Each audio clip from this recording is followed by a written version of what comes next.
Hola, buenos días, hermanos, ¿me escuchan? ¿Qué tal? Buenos días. Gracias a Dios que nos volvemos hoy a ver, ¿verdad? Sí, ya falta poco.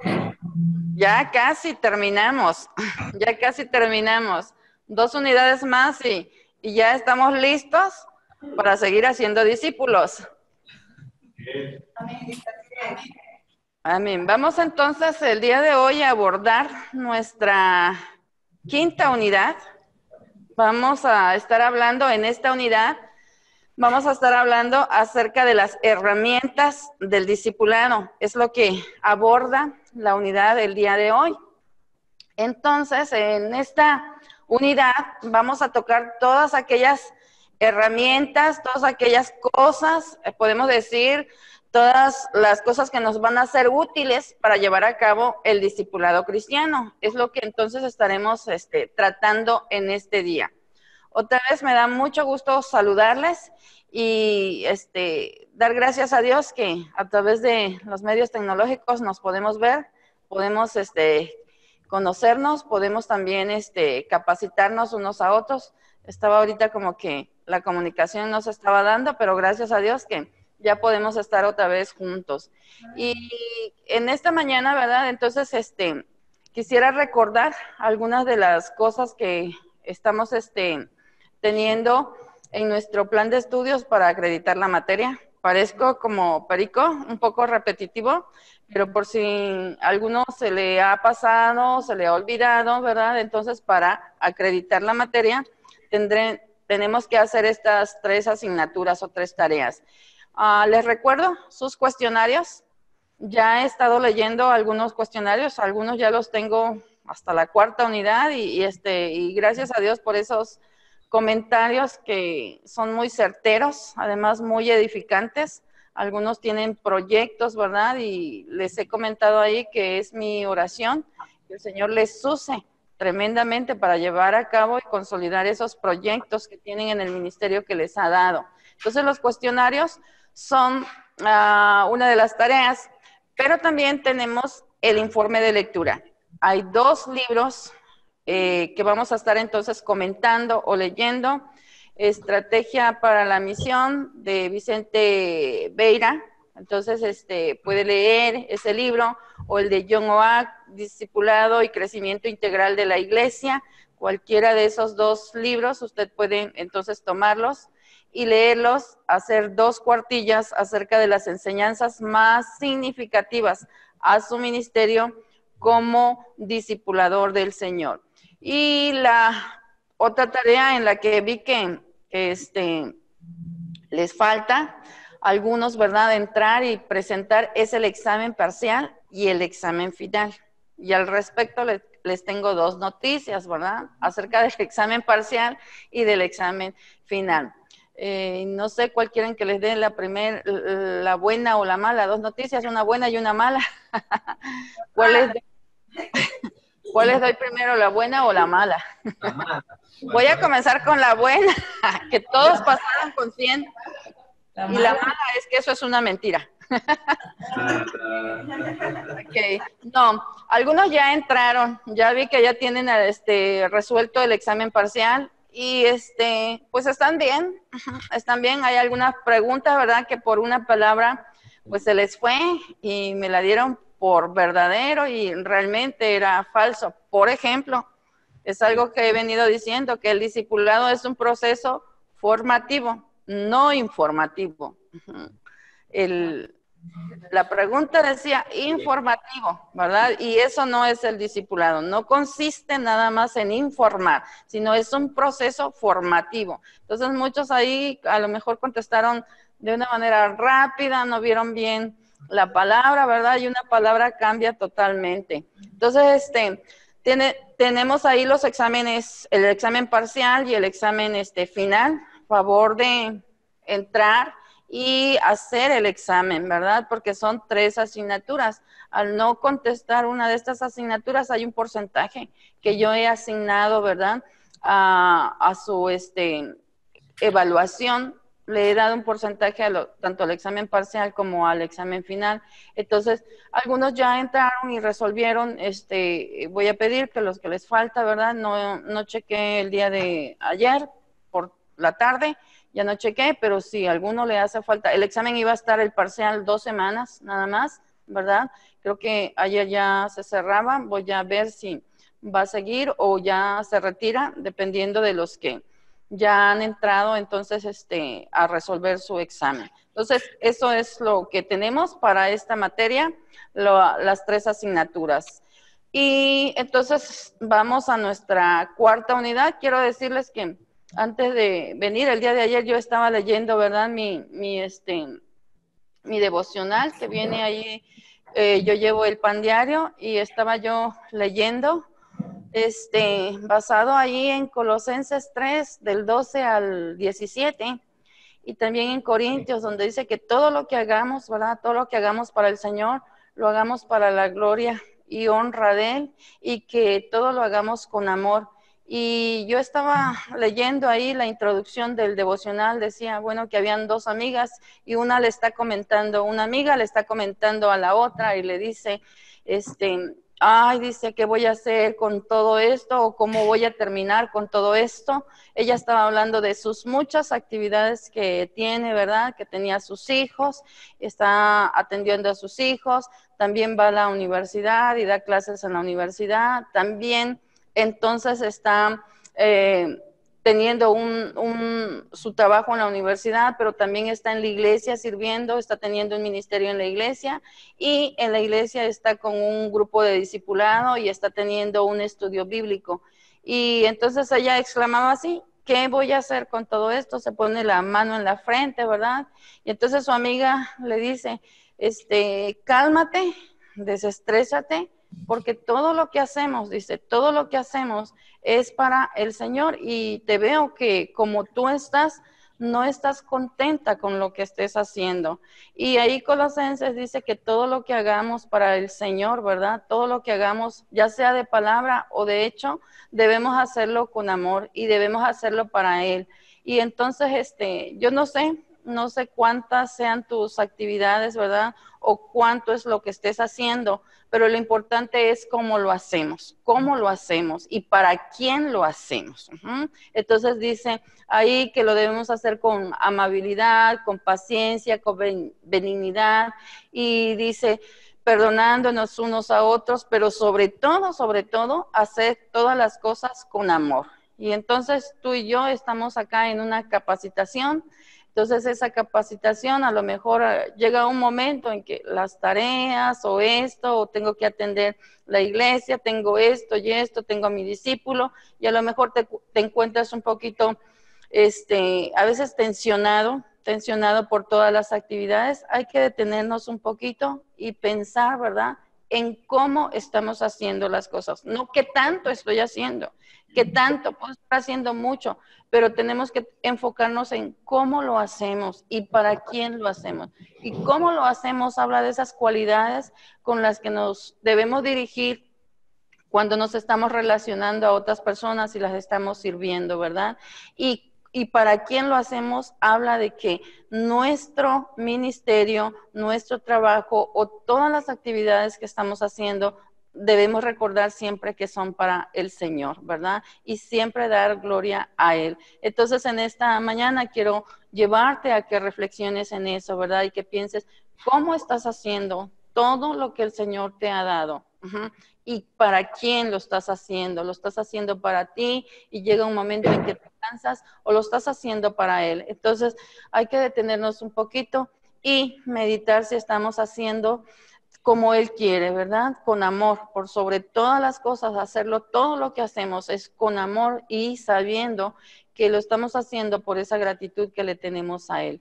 Y en ese sentido quiero llevarte a reflexionar y darle gracias a Dios porque nos permite estar acá, porque nos da un ministerio, porque nos confía a personas para que nosotros le llevemos a Él, ¿verdad? Les relacionemos con Él, y podamos crecer juntos. Y esa es mi gratitud y quiero comenzar mi clase entonces con esto. Y te invito en esta mañana a que podamos darle gracias a Dios por ello, por todo lo que nos permite servirle y que en ese servicio que damos nos enfoquemos en cómo lo hacemos y para quién lo hacemos. Oremos entonces a Dios antes de comenzar nuestra unidad esta mañana. Señor, gracias por el ministerio que has confiado a cada uno de mis hermanos que está capacitándose, Señor, y sin duda que la capacitación que estamos recibiendo es porque en nuestro corazón hay ese anhelo de hacer las cosas como a ti te agradan. Y sobre todo, Señor, como dice, en cada cosa que realizamos, en cada actividad, en cada servicio que hacemos, siempre buscar, Señor, que lo hacemos para ti y darte siempre la alabanza, darte siempre honra, Señor, y que nos sentamos, Señor, gozosos de servirte, hacerlo con toda nuestra entrega, con toda nuestra pasión, Señor. Gracias por mis hermanos, sígueles usando, sígueles ayudando y proveyendo, Señor, todos los recursos espirituales, materiales que necesitamos, Señor, para la obra a la cual tú nos has llamado, Señor, para seguir extendiendo tu reino en esta tierra. Gracias por este día, quédate con nosotros y que, Señor, lo que digamos, lo que estamos, Señor, aprendiendo, podamos discernirlo, Señor, y asimilar aquello que tú quieres que vamos a usar, Señor, en el ministerio al cual nos has llamado. Gracias por este grupo de hermanos, Señor, que podemos estar a través de los medios, capacitarnos. Señor, quédate con nosotros y bendícenos, Padre, y que podamos terminar satisfactoriamente este curso de discipulado que hemos iniciado. Gracias, Señor, por esta oportunidad y por la confianza que das a cada uno de nosotros de servirte. En Cristo Jesús te agradezco. Amén. Gracias, hermanos. Entonces, vamos a, como les decía, a estar hablando de las herramientas del discipulado. Déjenme entonces ir a mis diapositivas. Y entonces,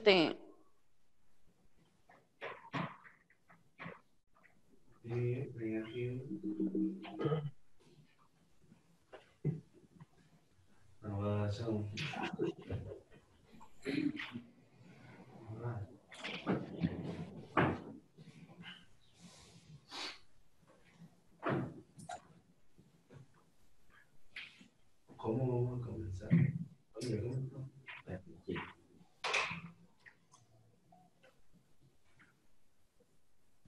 ok, entonces, ¿ya pueden ver la diapositiva, hermanos?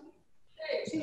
¿Sí? Ok, entonces acá vamos a comenzar con las 3 herramientas de Jesús para la capacitación de discípulos o las herramientas que él utilizó para el discipulado.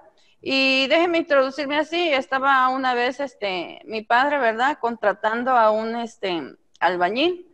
Tenía que hacerle algunas cosas, construirle ahí un baño y entonces llama al albañil, va con él a su casa y lo busca y le dice, oiga, quisiera que venga, ¿verdad?, y me ayude en esto, en la construcción de una pared ahí del baño. Y entonces el albañil dice, sí, muy bien, ¿cuándo quiere que vaya? Y entonces ya dice, pues cuando usted disponga, y dice, pues la siguiente semana está bien, el lunes ahí le caigo. ¿A qué hora llego? Y le dice mi papá, pues lo más temprano posible, dice, a mí me urge el trabajo. Entonces el albañil llega desde las 7 de la mañana y entonces ya mi papi está en la mesa, ¿verdad? Y está listo para desayunar y dice el albañil, señor, ya estoy acá. Ah, sí, ya va. Sale mi padre y le muestra dónde tenía que trabajar y le dice, pues acá está, mire, lo que tiene que usted... Acá están algunos materiales que va a necesitar para la construcción. Usted me dice si va a necesitar más o va a necesitar menos. Y ya le explica, ¿no?, todo lo que quería. Y entonces dice, sí, sí, está bien. Y entonces ya se dispone a trabajar y mi papá se va adentro. De repente llega y entonces el albañil le empieza, oiga, señor, ¿no tiene una pala? Y entonces dice, sí, déjeme ver, parece que sí. Oiga, que también voy a necesitar una carretilla para cargar los materiales. Y dice mi papá, no, una carretilla no, pero déjeme ver si acá el vecino me puede echar la mano. Ok, ya le consiguen una carretilla. Luego que llega otra vez, pasa y dice, oiga, necesito un plomo. Y mi papá se queda, ¿y eso? Y un plomo. Y entonces dice, no, eso yo no lo tengo. Total que el albañil le estaba pidiendo todas las herramientas que él iba a necesitar.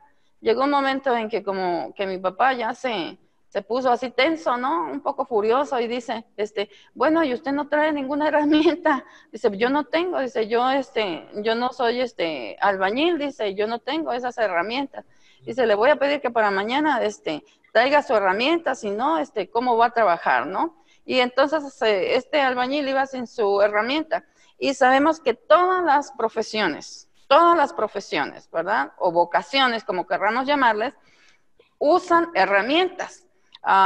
Por ejemplo, hablamos de la enfermera, ¿verdad? Entonces tiene, inmediatamente usted la ve y trae una batita blanca. Es una enfermera, esa es una herramienta de trabajo. Y luego va a traer algunas cosas más, ¿verdad? Traen a veces un maletín ahí de sus primeros auxilios. Y toda profesión va a necesitar herramientas. Entonces, los maestros, los discipuladores, los líderes del discipulado, vamos a necesitar herramientas. Y Jesús tenía herramientas. Y acá la primera herramienta que ustedes tienen enfrente, quizás algunos les vean y dicen, ¿cómo? La palabra de Dios como una herramienta. Pues es una herramienta. La palabra de Dios es la primera herramienta. Entonces dice que la palabra de Dios que Jesús enseñaba tenía dos orígenes. Se trataba del Antiguo Testamento y de sus propias enseñanzas.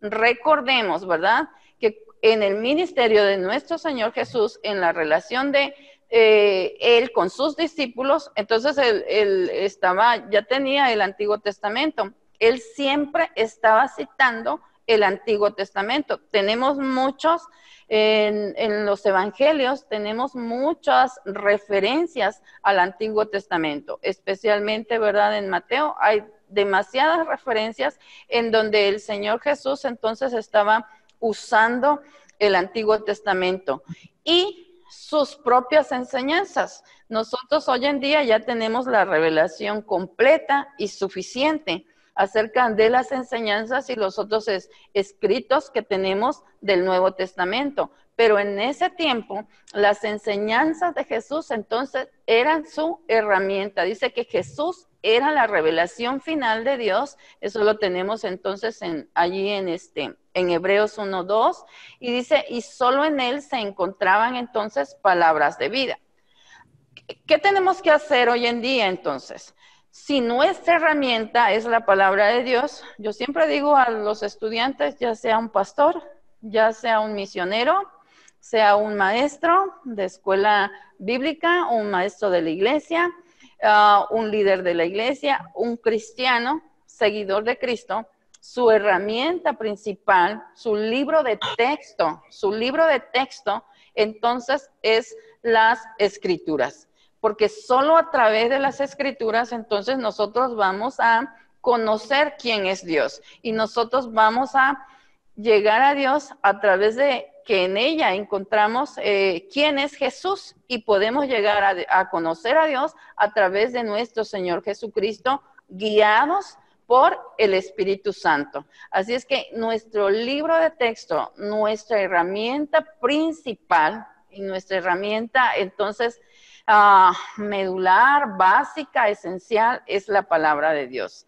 Como discipulador, ¿qué tengo que hacer con ella? Leerla, tengo que estarla leyendo, tengo que memorizarla, tengo que estudiarla, tengo que meditarla y tengo que aplicarla. Esas son las cosas que yo tengo que hacer entonces con la palabra de Dios como discipulador. Yo creo, preguntaba en la mañana, ¿verdad?, con el hermano cuántas materias ya han llevado y han llevado varias materias. Y hay algunas de esas materias en las que ustedes llevaron Antiguo Testamento, me imagino, ¿verdad?, o libros proféticos. Todas esas materias se las damos porque es un libro de texto para cualquier pastor, maestro, discipulador, misionero. Es su herramienta básica.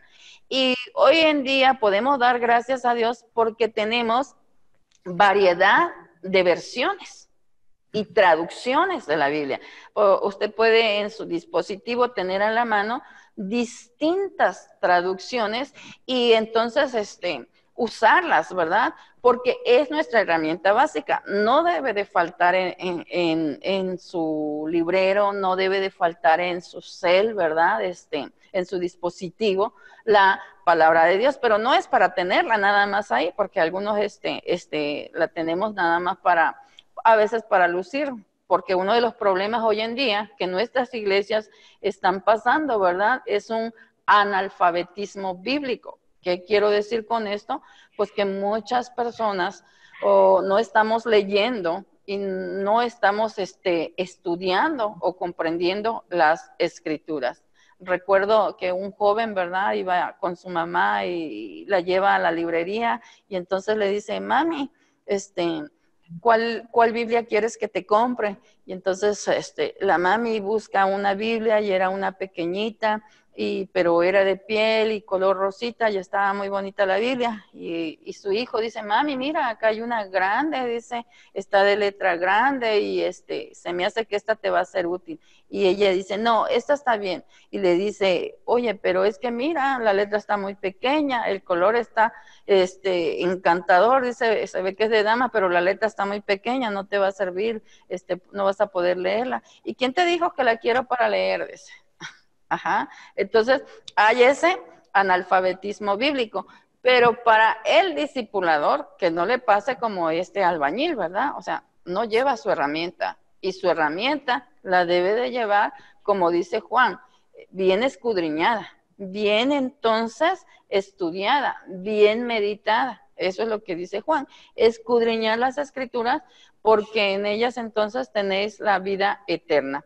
Entonces, nuestro Señor Jesucristo fue claro cuando dijo, no solo de pan que, usted se lo sabe, vivirá el hombre, sino de toda palabra que sale de la boca de Dios. Y cuando fue tentado, venció al enemigo con la palabra de Dios. Entonces, esta es nuestra herramienta principal del discipulador. Es decir, entonces, el libro de texto es la Biblia. Entonces que tenemos que leerla, tenemos que memorizarla, tenemos que estudiarla, tenemos que meditarla y tenemos que vivirla. Es lo que vamos a enseñar a nuestro discípulo en las primeras lecciones de discipulado, su contacto prolongado con las escrituras para que a través de ellas el Espíritu Santo entonces obre en él. Vamos entonces con la siguiente herramienta. El líder como modelo representativo. Jesús no era el tipo de maestro que presentaba a los discípulos la palabra simplemente como teoría. Vivía exactamente lo que enseñaba. Jesús vivía diariamente con sus discípulos con el fin de entrenarlos mediante su papel como modelo. Ok, ¿qué quiere decir con esto? Que en el discipulado, el líder o el discipulador es la lección. Es decir, nosotros como discipuladores somos los modelos a seguir. Nosotros representamos, entonces, todas las enseñanzas que nuestro Señor Jesús entonces nos deja para que nosotros las comprendamos y después de comprenderlas o entenderlas, nosotros entonces vivamos bajo ellas, porque nuestro discípulo va a estar viéndonos a nosotros. Yo en el examen tengo una pregunta que dice, ¿el discipulado es transferir la vida de uno a otra persona? Y algunos dijeron, verdadero.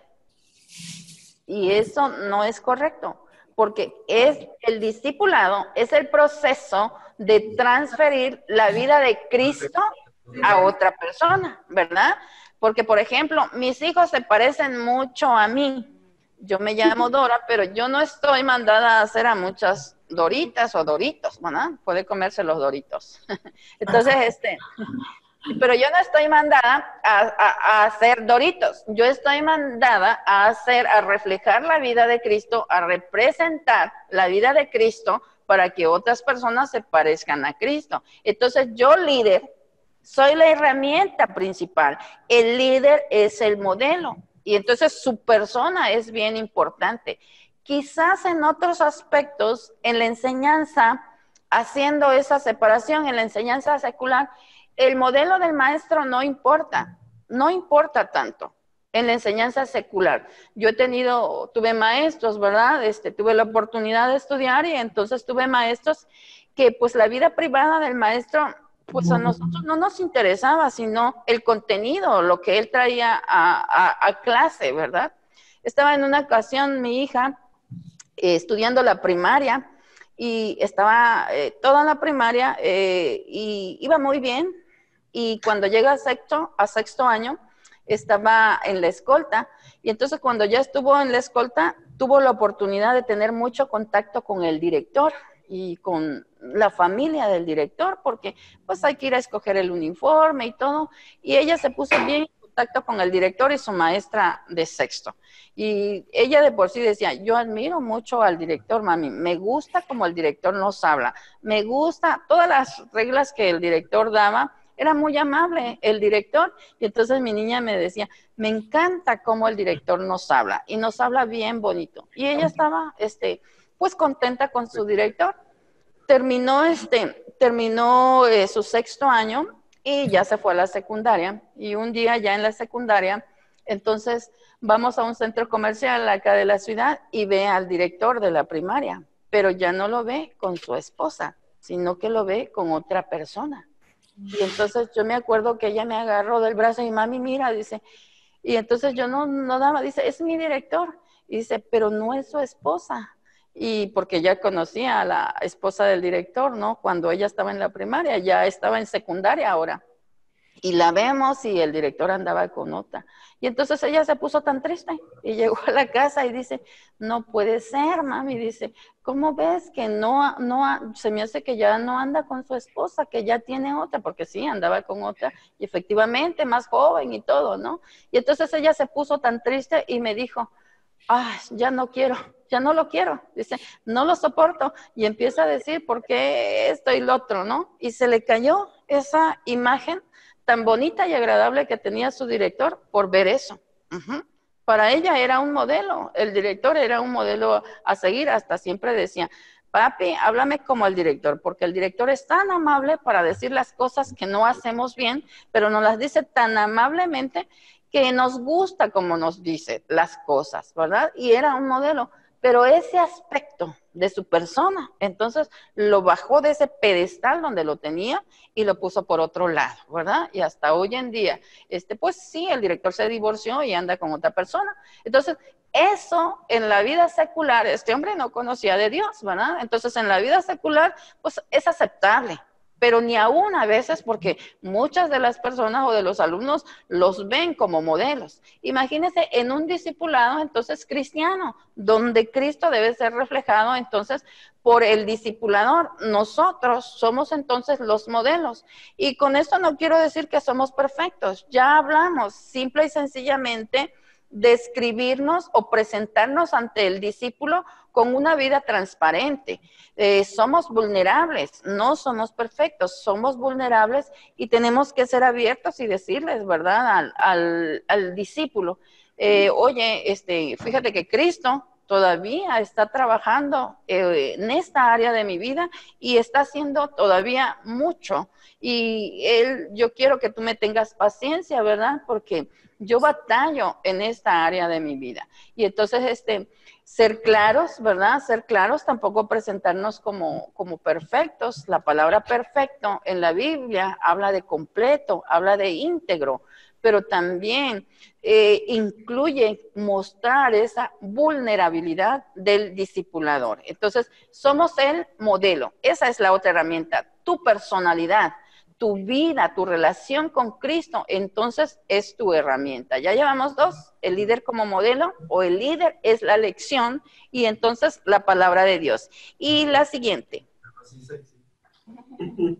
la experiencia del discípulo. ¿Alguien iba a preguntar? No. ¿No? Ok. Entonces continúo. La experiencia del discípulo. Era la de proporcionar a los discípulos, Jesús, ¿verdad? Jesús proporcionaba a sus discípulos oportunidades de primera mano en un contexto ministerial. El aprendizaje basado en la experiencia se daba porque estaban cerca de él en su vida diaria y podían escucharlo atentamente. Entonces, otra de nuestras herramientas son las oportunidades que nosotros podamos brindar a nuestro discípulo de ministrar o de servir junto con nosotros. Es decir, en esa estrategia que vimos de modelo a seguir, yo lo hago y tú me observas. Luego lo hacemos juntos. Después, entonces, te dejo que tú lo hagas y yo te observo. Y finalmente, te dejo que tú vayas solito y lo hagas. Y solito entre comillas, porque siempre la presencia de Dios va a estar con nosotros cuando estemos cumpliendo la misión, ¿verdad? Entonces acá habla de proporcionar experiencias a los discípulos. Eso va a enriquecer y va a hacer que crezcan como personas. Estaba viendo, ¿verdad?, que en Lucas tenemos que el Señor entonces llama a sus discípulos y los envía en misión a los 70, dice que toma 70 y los envía de 2 en 2. Tenemos ahí la escritura y les dice, no llevéis esto o llevad nada más esto, esto y esto, y a una casa donde lleguen, entren y si los reciben bien, entonces coman de todo lo que ahí les sirven. Pero también si no los reciben, ¿verdad? Si no los reciben, ustedes también sacudan el polvo de sus sandalias y dejen ese lugar o esa ciudad y entonces ya menciona que el castigo para esas personas va a ser peor que el de Sodoma y Gomorra. Entonces acá vemos un ejemplo de cómo nuestro Señor Jesucristo envía a sus discípulos en misión y les permite la experiencia. Entonces, el mejor aprendizaje que vamos a tener es cuando nosotros empezamos a experimentar, cuando empezamos a hacer. Yo era una persona, o todavía soy una persona muy tímida. Yo me acuerdo que la primera vez que mi asesor en la secundaria me dijo, vas a declamar una poesía. Yo casi una semana de declamar la poesía. Yo era muy buena para aprender, para memorizar, ¿verdad? Y entonces él dijo, tú la vas a declamar. Yo decía, no voy a poder, y me puse a llorar y no sabía qué hacer. Y entonces mi mamá y mi papá me echaban muchas porras y me decían, sí, hija, sí la vas a hacer. Y el asesor estaba bien motivándome, ¿no? Y el día que me ponen para declamar la poesía, eran los lunes, ¿verdad? Puros niños, era la secundaria. Entonces yo empiezo con la poesía y mi voz empieza a quebrar y tenía ganas de llorar y así, ¿no? Y yo me acuerdo de esa experiencia, que hasta mi voz estaba quebrada, ¿verdad? Y como con llanto, pero saqué la poesía. Y entonces el asesor dice, para la otra, que nos toque otra vez el homenaje, y entonces también tú vas a participar. ¿Qué quería él? Quería que yo tuviera más experiencia. Ya cuando terminé la secundaria, a mí me encantaba participar, ¿verdad? En las poesías, me las aprendía, ya las declamaba, y fui perdiendo un poco entonces el miedo a declamar. La experiencia entonces hace al discípulo. Esta es otra herramienta. Si usted ahorita se está capacitando y no hace discípulos, va a quedar ese aprendizaje ahí de manera no significativa. Vengo de un lugar, soy de Tapachula, Chiapas. Tapachula es un lugar muy caluroso, pero Dios bendijo a ese lugar con mucha flora, también hay muchos ríos, hay mar cerca, ¿verdad? Aunque es muy caluroso, usted tiene calor y está un río cerca para irse a bañar. La ciudad está rodeada por 3 ríos. Entonces, usted puede salir e ir a un río o va a la playa, que de Tapachula a la playa en automóvil son 15 minutos. Entonces, hace mucho calor, pero puede ir a la playa. Entonces, la mayoría de las personas aprenden a nadar, pero hay también personas, ¿verdad? En la prepa, yo tenía una amiga que pues tenía una buena posición. Ella no aprendió a nadar en río como yo, ni en la playa como yo. Ella aprendió a nadar, su mami la llevaba a clases de natación, a la alberca. Y entonces llevaba su clase, pero pocas veces ella tenía la oportunidad de meterse a la alberca. Y un día, entonces, estamos en la prepa y unas compañeras dicen, ¿por qué no nos vamos a la casa de otra compañera y allá en su casa hacer la tarea y luego nos vamos a la alberca municipal, ¿no? Y todos dijeron que...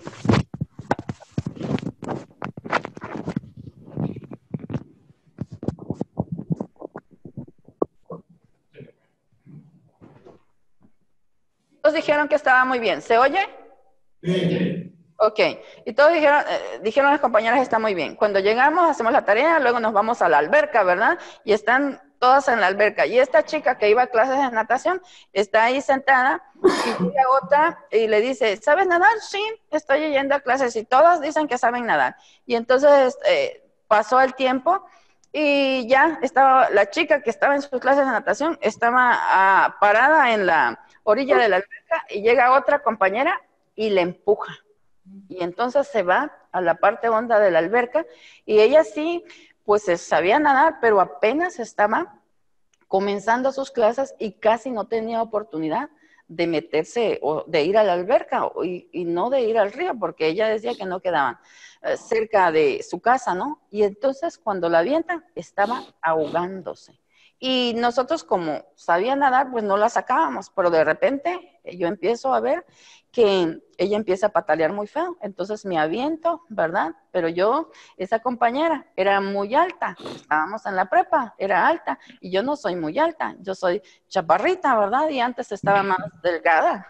Entonces, ella me empujaba, entonces otra se metió y nos empujaba, nos pateaba y no podíamos sacarla, hasta que entre tres la logramos sacar. Fue una experiencia bien difícil, ella tragó mucha agua y horrible, horrible, ¿verdad? Y cuando sale casi morada, con mucha agua, ¿verdad? Y nosotros bien espantada dijimos, ¿pero qué pasó? ¿No sabías nadar? Dice, sí, pero es que yo apenas estoy aprendiendo y casi no he ido a la alberca, dice, y he nadado, no en partes muy hondas y acá estaba muy hondo. Y fue una experiencia bien difícil. ¿Por qué? Porque no tenía muchas experiencias nadando, ¿verdad? Entonces, necesitamos, esta es una herramienta bien importante, que usted entonces esté haciendo discípulos, que vaya con ellos, entonces que ellos compartan su fe, que ellos también estén tomando a otros, que tengan esa oportunidad de servir. Entonces, porque la experiencia nos hace crecer. Mucho de nuestro aprendizaje lo tenemos entonces por nuestra experiencia. Nosotros pensamos que para los primeros discípulos que el Señor Jesús llamó, fue un tiempo fácil y una experiencia fácil y corta, pero no, 3 años de ministerio. Y yo digo de todo el día andar con Él, porque desde que los llama, que están ocupados en sus distintos quehaceres, los siguen y luego se quedan con Él. Y yo creo que se quedaron con Él más de 2 años. Entonces, nosotros como seres humanos, ¿verdad? Vamos a necesitar estar entonces en el campo y teniendo esas experiencias. Esas experiencias hicieron fuerte a Josué con el liderato de Moisés y también entonces a todos los siervos o discípulos que vemos en el Nuevo Testamento de Pablo, ¿verdad? Que entonces iba con ellos. Ok, entonces acá están estas primeras 3 herramientas que yo les llamo básicas, que son las que usó nuestro Señor Jesús. No vemos en la Escritura ningún material que nuestro Señor Jesús entonces haya usado, pero sí tenemos que usó su persona, sí tenemos que usó la estrategia de que los discípulos pudieran entonces experimentar cosas, ellos les dio el poder, les dio toda la autoridad y los envió entonces en misión. Y sí tenemos que sus enseñanzas, sus palabras, entonces, eran básicas en la vida de sus discípulos, ¿verdad? Es decir, que nuestro Señor Jesús no solamente enseñaba, sino que también vivía lo que enseñaba. Eso es lo que dice Hechos, ¿verdad? O lo dice Lucas en el libro de Hechos. Dice que en el primer tratado dijo las cosas que nuestro Señor Jesús comenzó a hacer y a enseñar. Es decir, nuestro Señor Jesús primero hacía y luego enseñaba, ¿verdad? Es decir, vivía lo que estaba enseñando. Por eso fue que los discípulos fueron entonces empapados, asimilaron todas las enseñanzas porque eran ¿cuáles? O eran vivenciales. Ok, vamos entonces a preguntas para estas primeras 3 herramientas de nuestro Señor Jesús, que son las mismas que nosotros vamos a usar en el discipulado.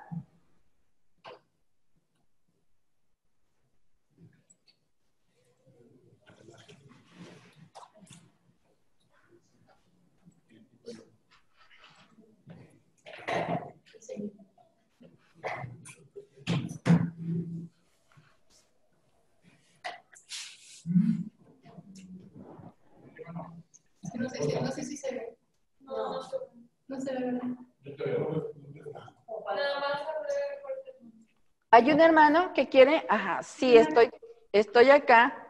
Es que no nos vemos. Entonces ¿Sí no nos vemos? Ajá. Sí, hermana, estoy buscando acá. Le decía que hoy en la mañana la computadora está dándonos algunos problemitas. Pero sí lo ve usted. ¿Sí? ¿Me ve? Ok. Ajá. Sí, hermana, dígame. Sí, escucho. Oh, sí, sí la estoy escuchando. Acá mejor. Y la estoy viendo, Ajá. Muy bien, hermana, gracias. Yo creo que al reforzar estas 13 herramientas, nos hace ver que el trabajo con estas herramientas es sencillo, es fácil. Me refiero a que es la Biblia, es nuestra experiencia, ¿sí? La palabra del Señor, y el transmitir con nuestra vida. Es decir, no es algo costoso en cuanto a dinero, pero ¿no? Sí tiene un costo en cuanto a compromiso, ¿verdad? En cuanto Ajá. Claro que la responsabilidad de estar alimentado de la palabra de Dios, de reflejar con mi conducta, con mi forma de ser, con mi carácter, el carácter de Cristo. Y lo más importante, a veces nos cuesta trabajo nosotros adoptar a otras personas para enseñarlas, para discipularlas, ¿sí? En una cultura en donde hay mucha competencia, incluso a veces eso se filtra en la iglesia y no transmitimos, no transmitimos con la enseñanza, adoptando a ese pequeño discípulo, a ese joven, a ese hermano, a esa hermana nueva en el Evangelio, lo que el Señor nos ha dado para que ellos también puedan reproducirse y compartir de Cristo y multiplicarse. Entonces, yo diría es algo sencillo, es algo económico, digámoslo así, desde el punto de vista material. Algo también es algo costoso porque requiere, primero que yo, como usted mencionaba, que yo me alimente de la palabra. Es verdad que en esta época el analfabetismo bíblico está creciendo, a pesar de que tenemos tanta bombardeo por las redes sociales. Lo que nos estamos, así entre comillas, comiendo, alimentándonos, tal vez no sea ni tanto ni de tan buena calidad porque no le estamos dedicando ese tiempo a meditar la palabra propiamente. Ese es el primer costo. El segundo costo es reflejarlo con mi vida, sobre todo sabiendo que tenemos tantos defectos, que somos tan pecadores, que tenemos que estar batallando con nuestra carne.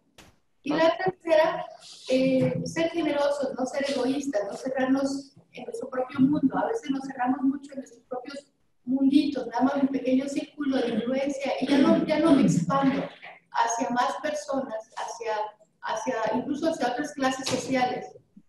¿Sí? Mirando con mi grupito, ¿verdad? No, hay que abrirnos y compartir. Entonces, mi opinión y mi participación en esto es, el costo es ser generosos, ser comprometidos y alimentarnos de la palabra.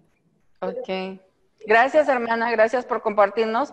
Y tiene mucha verdad en lo que dice.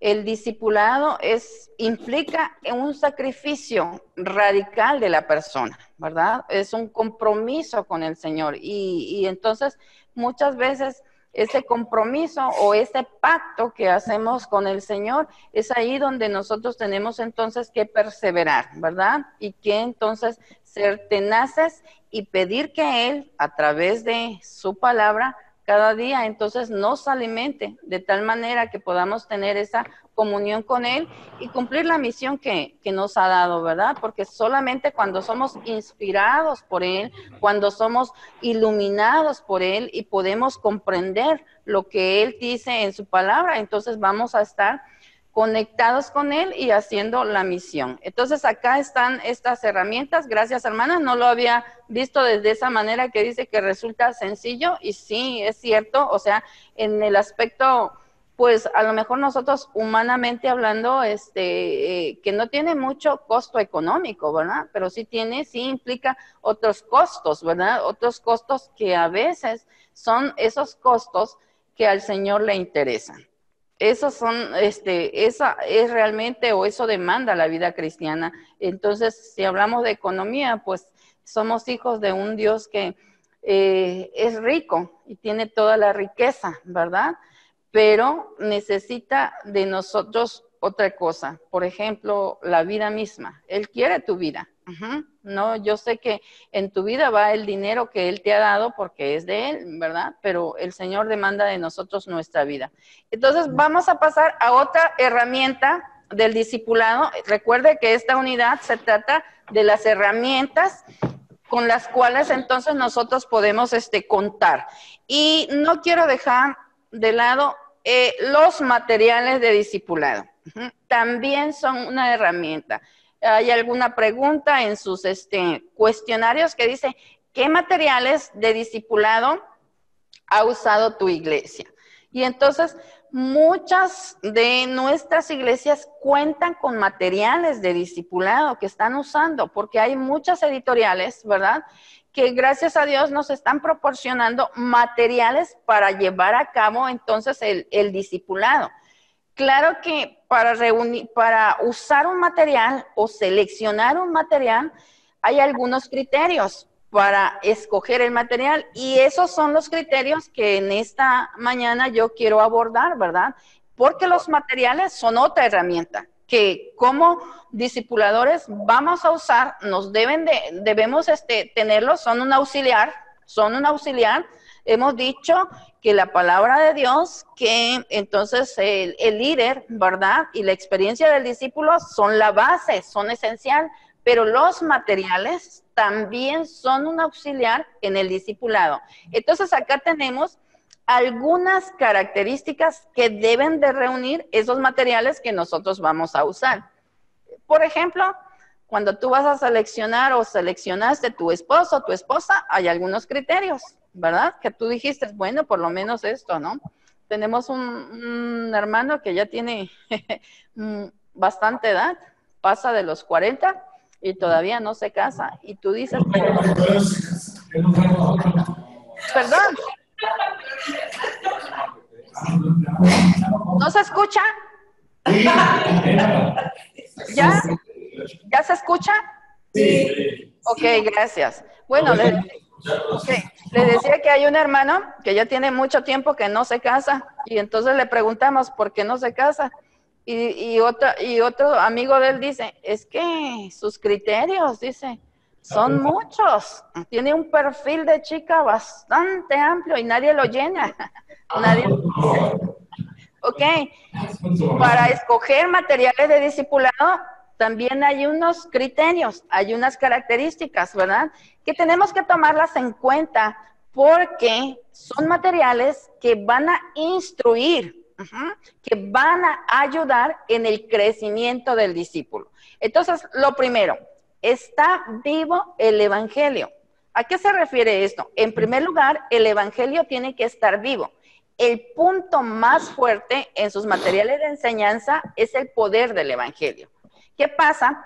Que hay materiales que tienen mucho de doctrina, que tienen mucho de la familia, que tienen mucho de liderazgo, pero que no abordan acerca del poder del evangelio, acerca de la vida de Jesucristo, acerca de la obra y vida de nuestro Señor Jesucristo, comenzando desde su encarnación para venir entonces a morir y traer la salvación al hombre, y luego su resurrección, y entonces luego su glorificación, y que estamos pronto para recibirle en su regreso. Entonces, un material de discipulado debe de presentar la vida y obra de nuestro Señor Jesucristo. Así es que si usted revisa y dice, este tiene colores atractivos y parece muy bueno para los jóvenes y mira esto, o para los adultos, pero si no tiene el Evangelio,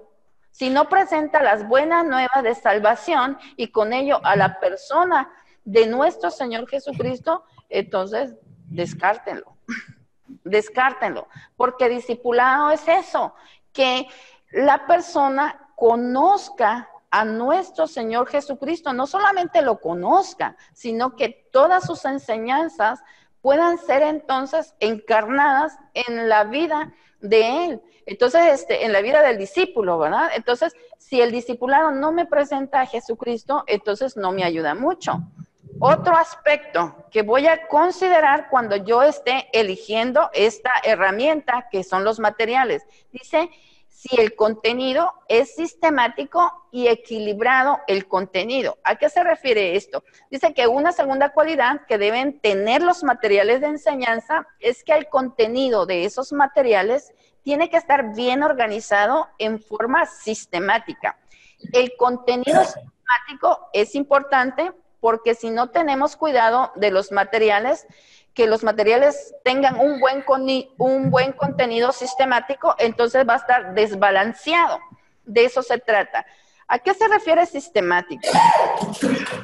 Salud. Miren, por ejemplo, yo conozco el material y muchas iglesias a lo mejor dicen vida abundante. Consta ahí de 5 lecciones. Ajá.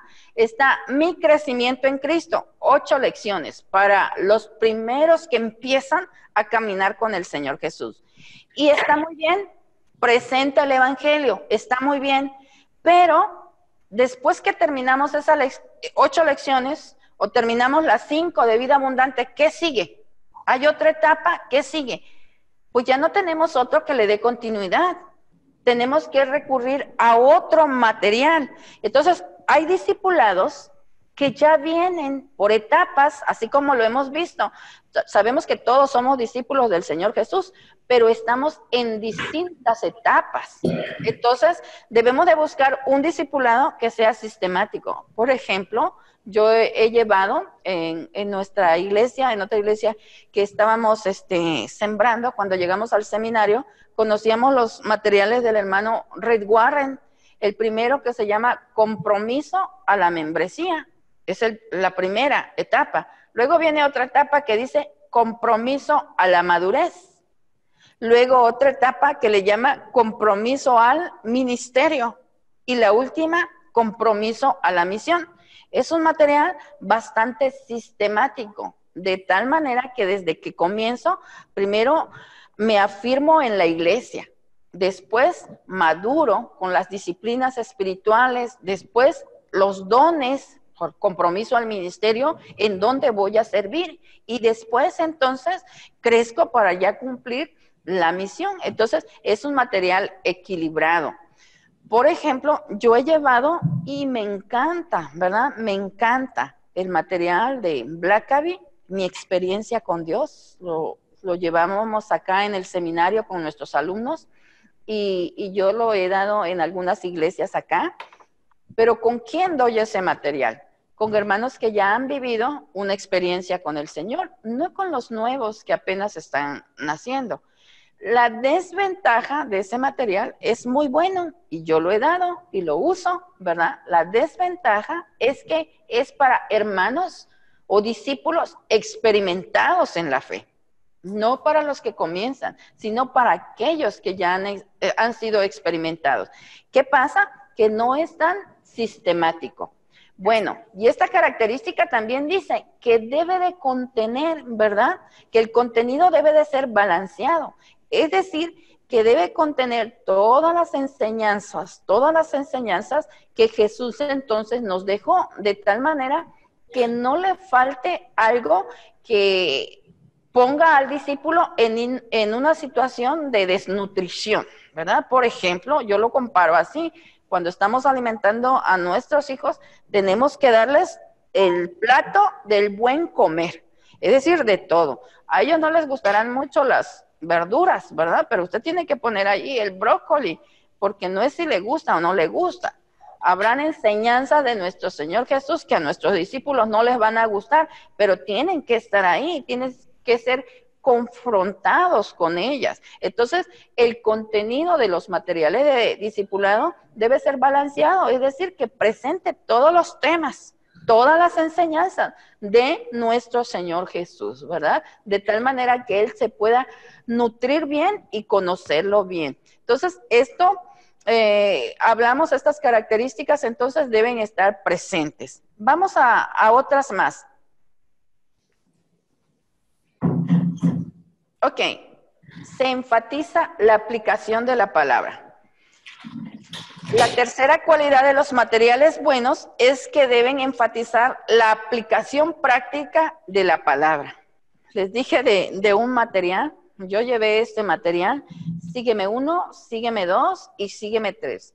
Muy bueno, muy bueno. Si usted es un estudioso de la Biblia y quiere aprender, utilice sígueme 1, sígueme 2 y sígueme 3. ¿Cuál es una desventaja que yo vi en este material, verdad? Que es académico, es bastante teórico, Entonces, no tiene mucha aplicación de la palabra, es decir, muchas ideas o actividades donde el discípulo pueda decir, y ahora ya sé esto, y ahora ¿qué hago? ¿Qué voy a hacer? Entonces, este material, otra vez le digo, es muy bueno, pero tiene esta desventaja que se olvida de la aplicación de la palabra.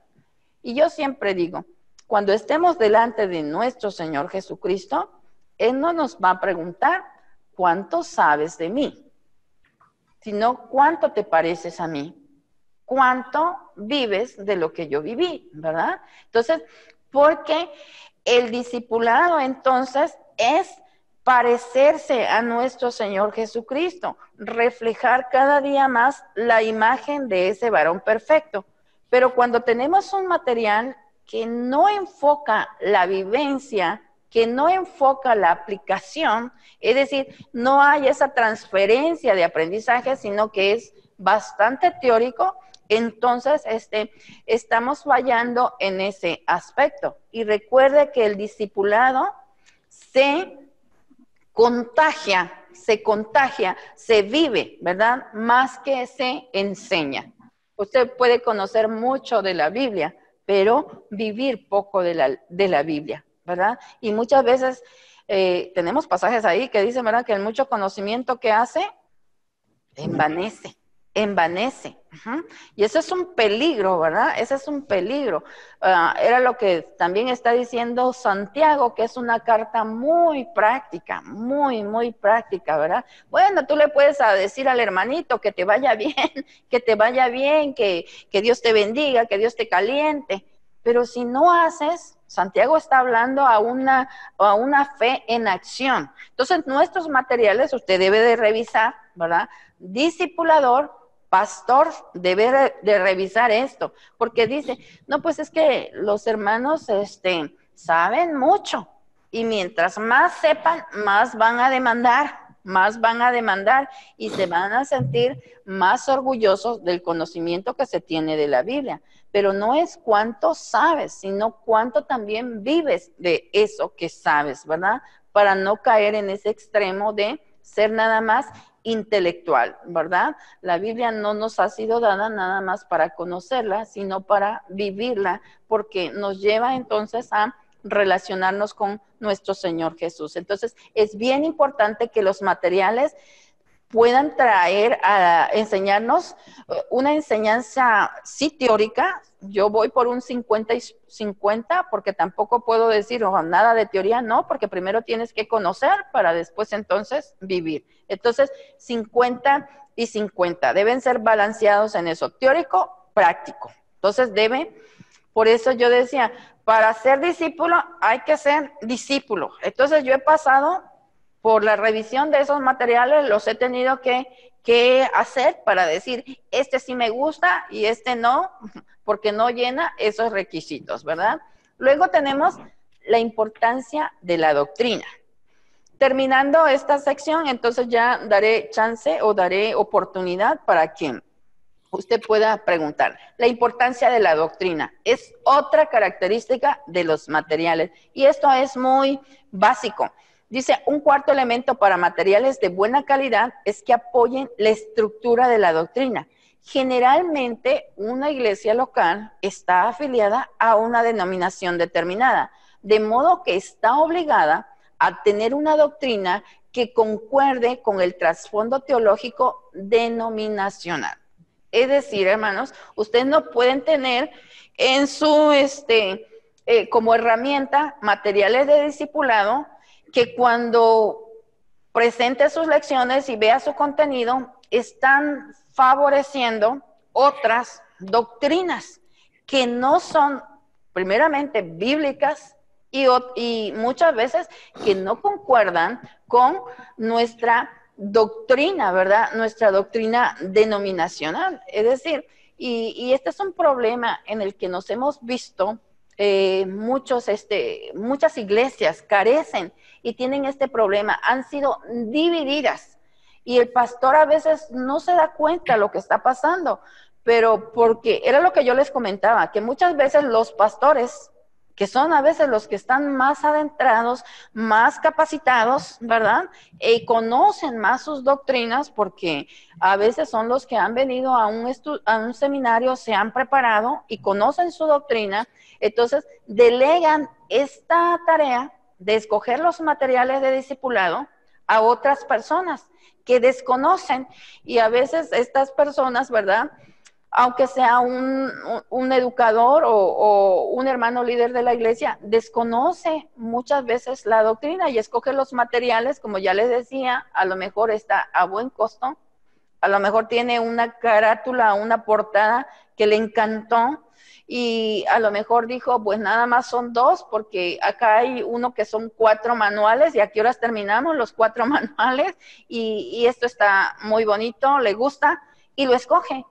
Pero el contenido tiene otro contenido doctrinal y ha pasado. Muchas iglesias son iglesias bautistas y están utilizando materiales de discipulado que tienen otro color, yo lo llamo así, otro color teológico, que son son de otras denominaciones y nada más por así decirlo, de nuestros hermanos pentecostales. Y ya de ahí decimos, no, que nuestro discípulo le agrada más o se va más a otra denominación y dice, bueno, pues es que así me enseñaron y su material así lo contenía. Entonces debemos de fijarnos que sea un material, ¿verdad? Un material que esté de acuerdo con nuestra doctrina. Primero, nuestra doctrina es bíblica y después, ¿verdad?, con nuestra doctrina denominacional. Cuando estuve en el seminario y estaba en mi primer año de seminario, había un maestro y era el maestro de doctrina. No nos dejaba leer ningún libro que no fuera, en ese tiempo el nombre era Casa Bautista de Publicaciones. Sé que hoy ya es Editorial Mundo Hispano, ¿verdad? Pero en ese tiempo se llamaba así, Casa Bautista de Publicaciones. Entonces el maestro de doctrina nos dio una bibliografía. Y si nosotros leíamos otro libro que no fuera de Casa Bautista, de Publicaciones, entonces él decía, no puede leer.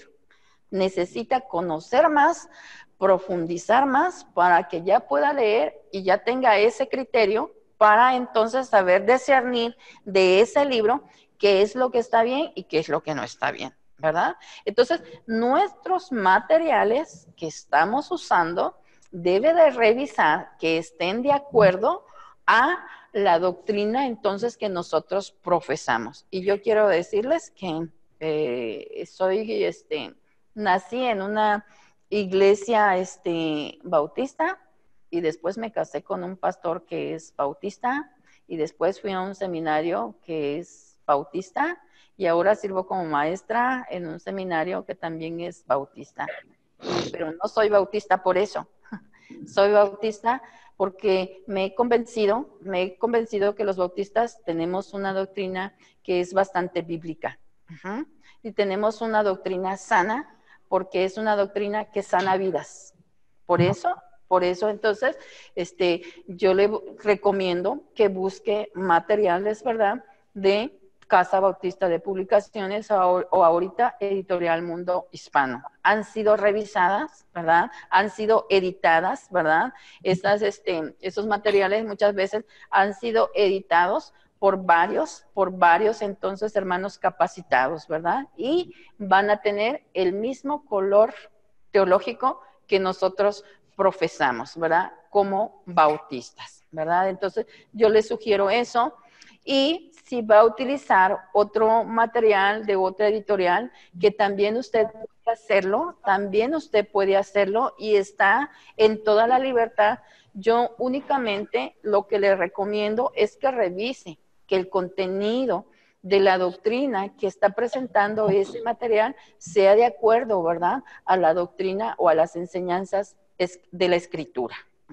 Entonces, es lo que le recomiendo. No estoy haciendo propaganda a mi denominación, ¿verdad?, o a la Casa Bautista de Publicaciones o Editorial Mundo Hispano, porque sí hay otras, ¿verdad? Hay otras, pero debe de revisar el contenido entonces bíblico de ese material. Eso es muy importante porque vamos a evitar muchas veces el discipulado en los hermanos ha llevado a las divisiones y no nos damos cuenta porque son nuestros materiales que están presentando esto. Así es que tenemos que tener cuidado. No deje una tarea tan importante. Yo le decía, yo comparo esto con la persona que se va a casar. Con la persona que se va a casar hace un pacto y usted la conoce y la quiere conocer bien, ¿verdad? Porque va a casarse con ella. También al discípulo, usted lo va a alimentar. Entonces tiene que tener cuidado en este aspecto, ¿verdad? Que lo que le está enseñando sea algo que en la Biblia está. Entonces, su material, por eso pongo ahí, que vaya de acuerdo al color teológico que la iglesia entonces profesa, para que entonces no hayan esas divisiones, esas separaciones, esas discusiones que muchas veces terminan, ¿verdad? Terminan con la iglesia, porque no estamos entonces unificados en cuanto a lo que nosotros estamos instruyendo.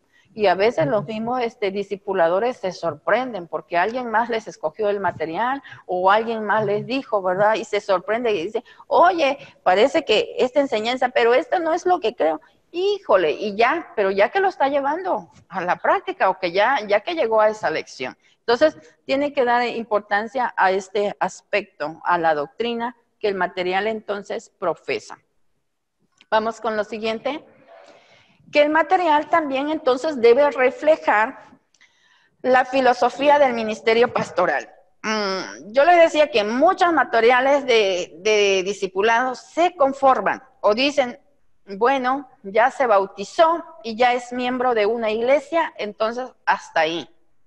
Nuestra filosofía del ministerio pastoral o del discipulado que yo estoy presentando se refiere a que el discípulo debe ser entonces equipado, debe ser maduro y después de que sea maduro se reproduzca. La filosofía es discípulos que hacen discípulos. Si el material no lleva hasta la reproducción, entonces puede ser que el material sea un material incompleto, ¿verdad? Entonces dice que el quinto elemento que determina la calidad de los materiales de enseñanza es que estos reflejan la filosofía del ministerio pastoral del líder.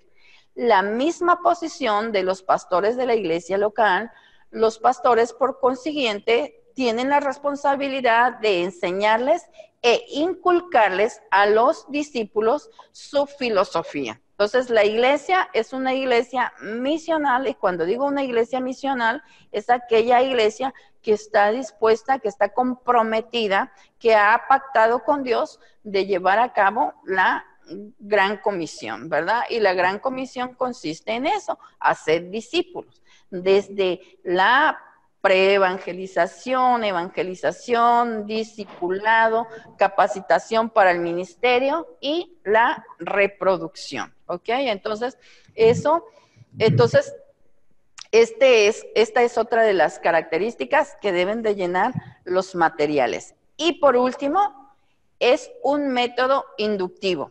Si el material entonces presenta o está, se puede decir, realizado con el método inductivo. ¿En qué consiste el método inductivo? Más adelante yo le voy a explicar a grandes rasgos lo que es el método inductivo. Por ahorita, nada más algo breve. Dice, la adquisición de una comprensión personal resulta más efectiva cuando se la hace por medio del método inductivo, el cual plantea la pregunta acertada, tiene en cuenta la palabra, ayuda a interpretarla, induce a una reacción positiva y finalmente aplica la verdad aprendida.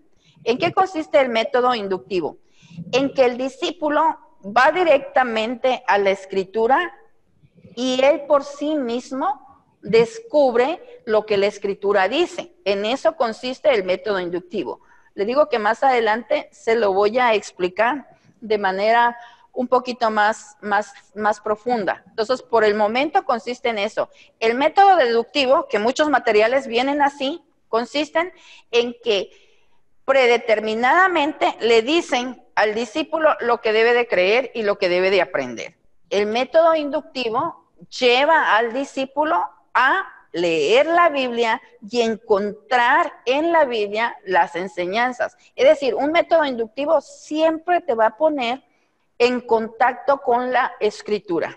Va a hacer uso abundante de la escritura y eso es básico.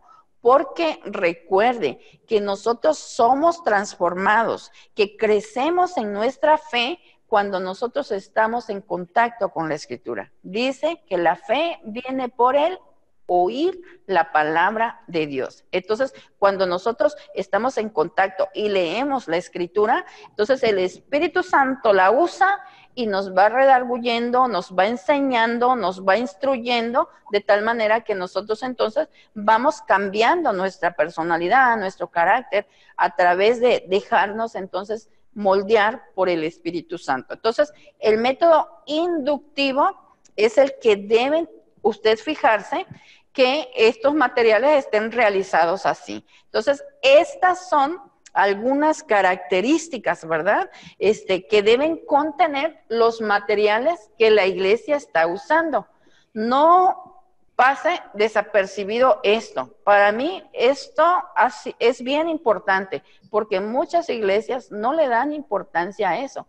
Inclusive, mire, estos criterios también les sirven cuando va a escoger materiales para enseñar en la iglesia de cualquier otra cosa, Por ejemplo, los materiales que nosotros damos en la enseñanza bíblica, ¿verdad? En la escuela bíblica dominical. Estas son algunas cosas que nosotros debemos entonces de considerar. Para mí esto es bien importante porque si no consideramos esto, entonces fallamos o vamos a tener desnutridos en la escuela bíblica dominical o los discípulos vamos a tenerlos desnutridos o me van a salir con otro color teológico, con otra doctrina, ¿verdad? Que no es una doctrina bíblica o usted va a ver, dice, bueno, tengo muchos discípulos enanitos, chaparritos, no crecen porque no están siendo relacionados con la persona de nuestro Señor Jesucristo y hay muchas cosas que yo le llamo así enfermedades que nos podemos evitar si nosotros nos tomamos el tiempo, porque esto lleva tiempo, ¿verdad?, para revisar los materiales. Y la iglesia debiera de tener, ¿verdad?, su equipo, entre ellos el pastor, ¿verdad?, y personas entonces capacitadas, así como ustedes, que ya están siendo capacitados, ¿verdad?, para buscar qué es lo que la iglesia va a enseñar, ¿verdad?, y que vaya de acuerdo entonces con lo que la escritura entonces nos presenta. Entonces acá están esas 7 características, o yo creo que son menos. Voy a regresar tantito.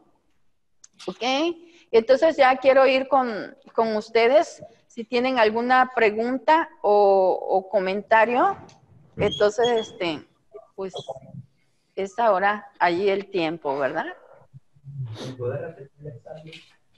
Hermana, una consulta. Hablando de los materiales, el año pasado por aquí estuvo con nosotros el hermano David Tamés. Ok. Cuando fue el congreso de Sermón Eficaz. Ah, sí, sí. Nos acompañó aquí a predicar en la iglesia y estuvo aquí en el grupo.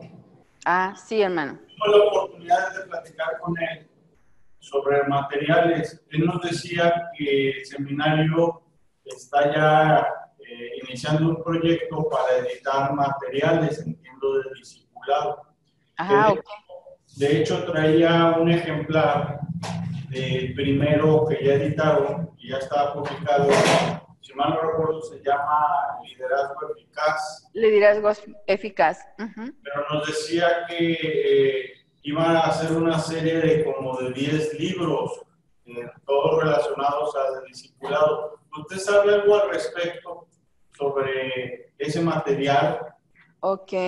Sí, mire, estamos trabajando en eso. Ajá, es un proyecto, pues se dice fácil, pero es un trabajo arduo, ¿verdad? Entonces, el seminario, junto con el hermano Tamés, que es el iniciador, ¿verdad? Y motivador para esto, está motivando a los maestros que participemos en escribir materiales. Entonces, sí, ya se está haciendo y uno de los que usted dice es el de los primeros, pero vienen más.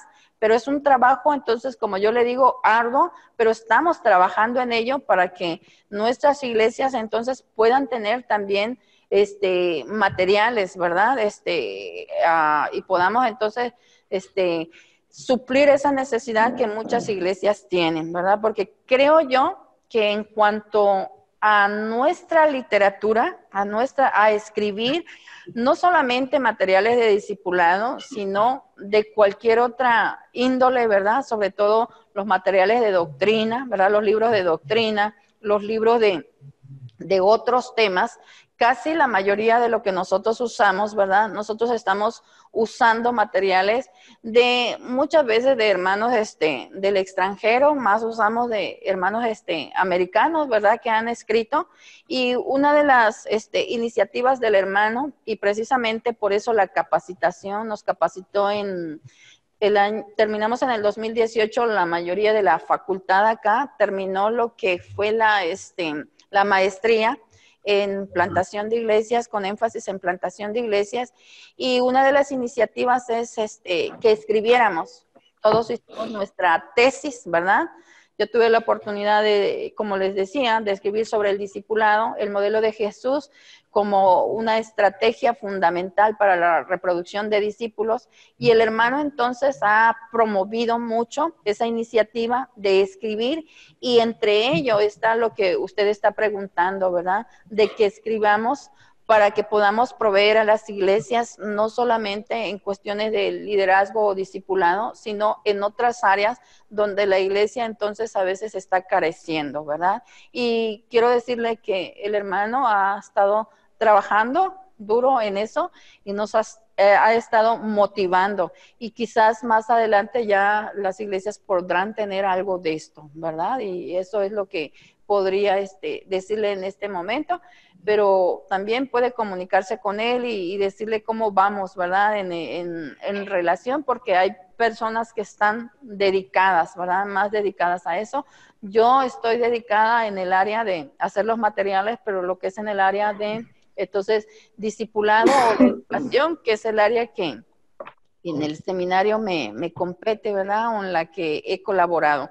Por el momento, los maestros estamos trabajando en la escritura de nuestros materiales que damos como materias. En eso casi la gran mayoría ya de maestros ha avanzado, de ya tener sus materiales, ¿verdad? De las materias que da, pero todavía que tenemos mucho por delante y estamos trabajando en eso, hermano. Ok, muchas gracias, hermana. Sí, sí, hermano. ¿Algún comentario más acerca de las características de los materiales de discipulado? ¿Estamos de acuerdo con ellas? ¿Hay alguna otra que ustedes dicen, me parece que deberíamos de tomar en cuenta esta?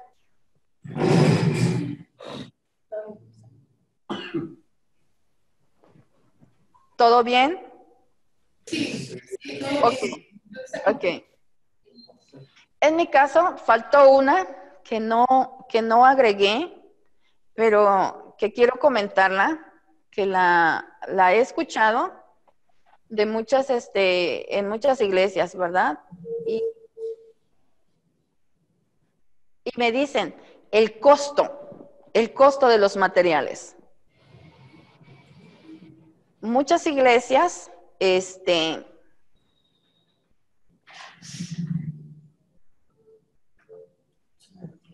es la última. Muchas iglesias, ¿verdad? En el contexto donde ministro, en la ciudad de Oaxaca, pues la gran mayoría de las iglesias sí posee, ¿verdad? Posee los recursos para comprar los materiales a un costo promedio, ¿verdad? Y los hermanos también, pues pueden comprarlos.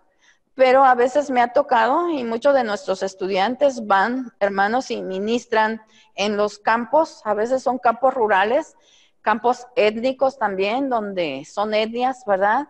Y donde las necesidades básicas a veces todavía no son satisfechas del todo. Entonces, a veces sí toman en cuenta que sea un costo accesible, ¿verdad? Entonces, y muchas iglesias están buscando también eso, el costo accesible. Aunque yo sé que todos somos hijos de un Dios rico y si Él quiere que usemos materiales, pues nos va a proveer los medios para que podamos entonces adquirirlos. Pero sí, tiene mucho que ver que las iglesias consideran también para la adquisición de sus materiales o para implementar determinado material, entonces consideran el costo. Y tome en cuenta eso, que el discípulo pues tenga, pues se puede decir, los medios necesarios para poder adquirir el material. Entonces esto no lo escribí, pero es algo que ustedes pueden considerar, ¿verdad? Ok, entonces vamos a pasar a otra herramienta más, entonces, que vamos a necesitar en el discipulado. Ya vimos que las básicas, la palabra de Dios, usted el discipulador o yo el discipulador, y entonces la experiencia de mi discípulo. Es decir, tiene que estar el discipulador, el discípulo, y lo que une a esto, lo que hace esto, la palabra de Dios. La palabra de Dios. Entonces, estas tres, perdón. Y luego las herramientas auxiliares. ¿Ok? Estas son herramientas auxiliares, ¿verdad? Que hay una diferencia. Entonces, las esenciales, las que no deben de faltar. Pero también están las herramientas auxiliares. O sea, usted puede estar discipulando aunque no tenga materiales. Porque si yo le pregunto, ¿cuáles fueron los materiales que el Señor Jesús tenía? Pues no tenía materiales. Por eso, pero hoy en día nosotros vivimos en un contexto donde gracias a Dios hemos sido bendecidos. Hemos sido bendecidos por materiales. Entonces, ¿por qué no usarlos, verdad? También como la tecnología. Si estamos en un contexto donde hemos sido bendecidos con la tecnología, entonces ¿por qué no usarlos? Entonces hay otras herramientas y voy a pasar a esta otra herramienta auxiliar. El grupo pequeño en el discipulado. El grupo pequeño en el discipulado. Y también esta es una herramienta que nuestro Señor Jesús entonces usó. El grupo pequeño. Entonces, recordemos, llamó a 12, de esos 12, una relación más estrecha con grupos de 3 personas. Él ahí tenía 3, a Pedro, Jacobo y Juan, ¿verdad? Entonces ya eran 3. Y en el Nuevo Testamento también vemos a Pablo lo vemos entonces con Timoteo, lo vemos con Bernabé, lo vemos con Silas, lo vemos con Epafrodito, lo vemos con Filemón. Entonces, vemos ahí un discipulado entonces, en una relación que yo les decía antes que es personal, porque son de dos, pero cuando hablamos de grupos, estamos hablando de más de dos. Y este es el discipulado que yo recomiendo, y es el discipulado de nuestro Señor Jesús, de un grupo. Y entonces vamos a utilizar esta herramienta que se llama grupo pequeño. Un grupo pequeño. ¿Qué tan pequeño? Pues 5 y menos de 12. 5 y menos de 12. Entre 5 y 10, entonces el grupo va a ser ideal. Esto por las relaciones, por las demandas, por las responsabilidades, entonces, que se tienen con el grupo pequeño. Entonces, en muchas organizaciones han funcionado el grupo pequeño. Estas iglesias de Corea, que es donde es el contexto donde escribe el hermano John Oak su libro, Saran es la iglesia que él pastorea. Entonces, son iglesias donde hay 20,000, donde 35,000 miembros, ¿verdad? Entonces usted dice, ¿cómo proceden estas iglesias? Pues entonces él nos recomienda, ¿verdad? Entonces el discipulado a través de los grupos pequeños. ¿Qué ha encontrado en los grupos pequeños? Entonces hay algunos elementos sanadores que quiero de manera rápida compartir con ustedes, ¿verdad? Pero quiero decirle que los grupos pequeños no son una herramienta que surgió pues en los últimos años, ¿no? O las últimas décadas, ¿no? También desde el Nuevo Testamento nosotros vamos a ver, de hecho, este hermano, creo que es Galloway, que escribe Visión 2020, muy acorde para el día de hoy, ¿verdad? Así se llama su libro, Visión 2020, que precisamente está basado en Hechos 20:20, donde dice Pablo que él enseñaba públicamente, ¿verdad?, en el templo, y que también enseñaba por las casas. Entonces, la iglesia primitiva también se reunía, ¿en dónde? En las casas.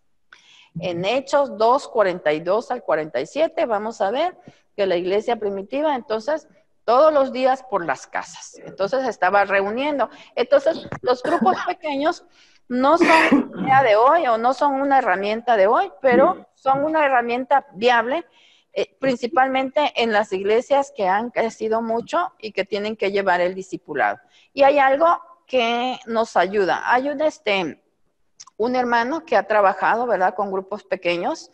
Esto lo tomo precisamente del hermano John Oak, y dice que en los grupos pequeños él ha encontrado pues estas características que ayudan, ¿verdad?, a los discípulos, y por lo tanto él lo pone como una herramienta más. Entonces dice que en un grupo pequeño los discípulos que están ahí reuniéndose y que están siendo capacitados, entonces van a encontrar esta característica, eso de que él le llama así, estamos todos en el mismo barco.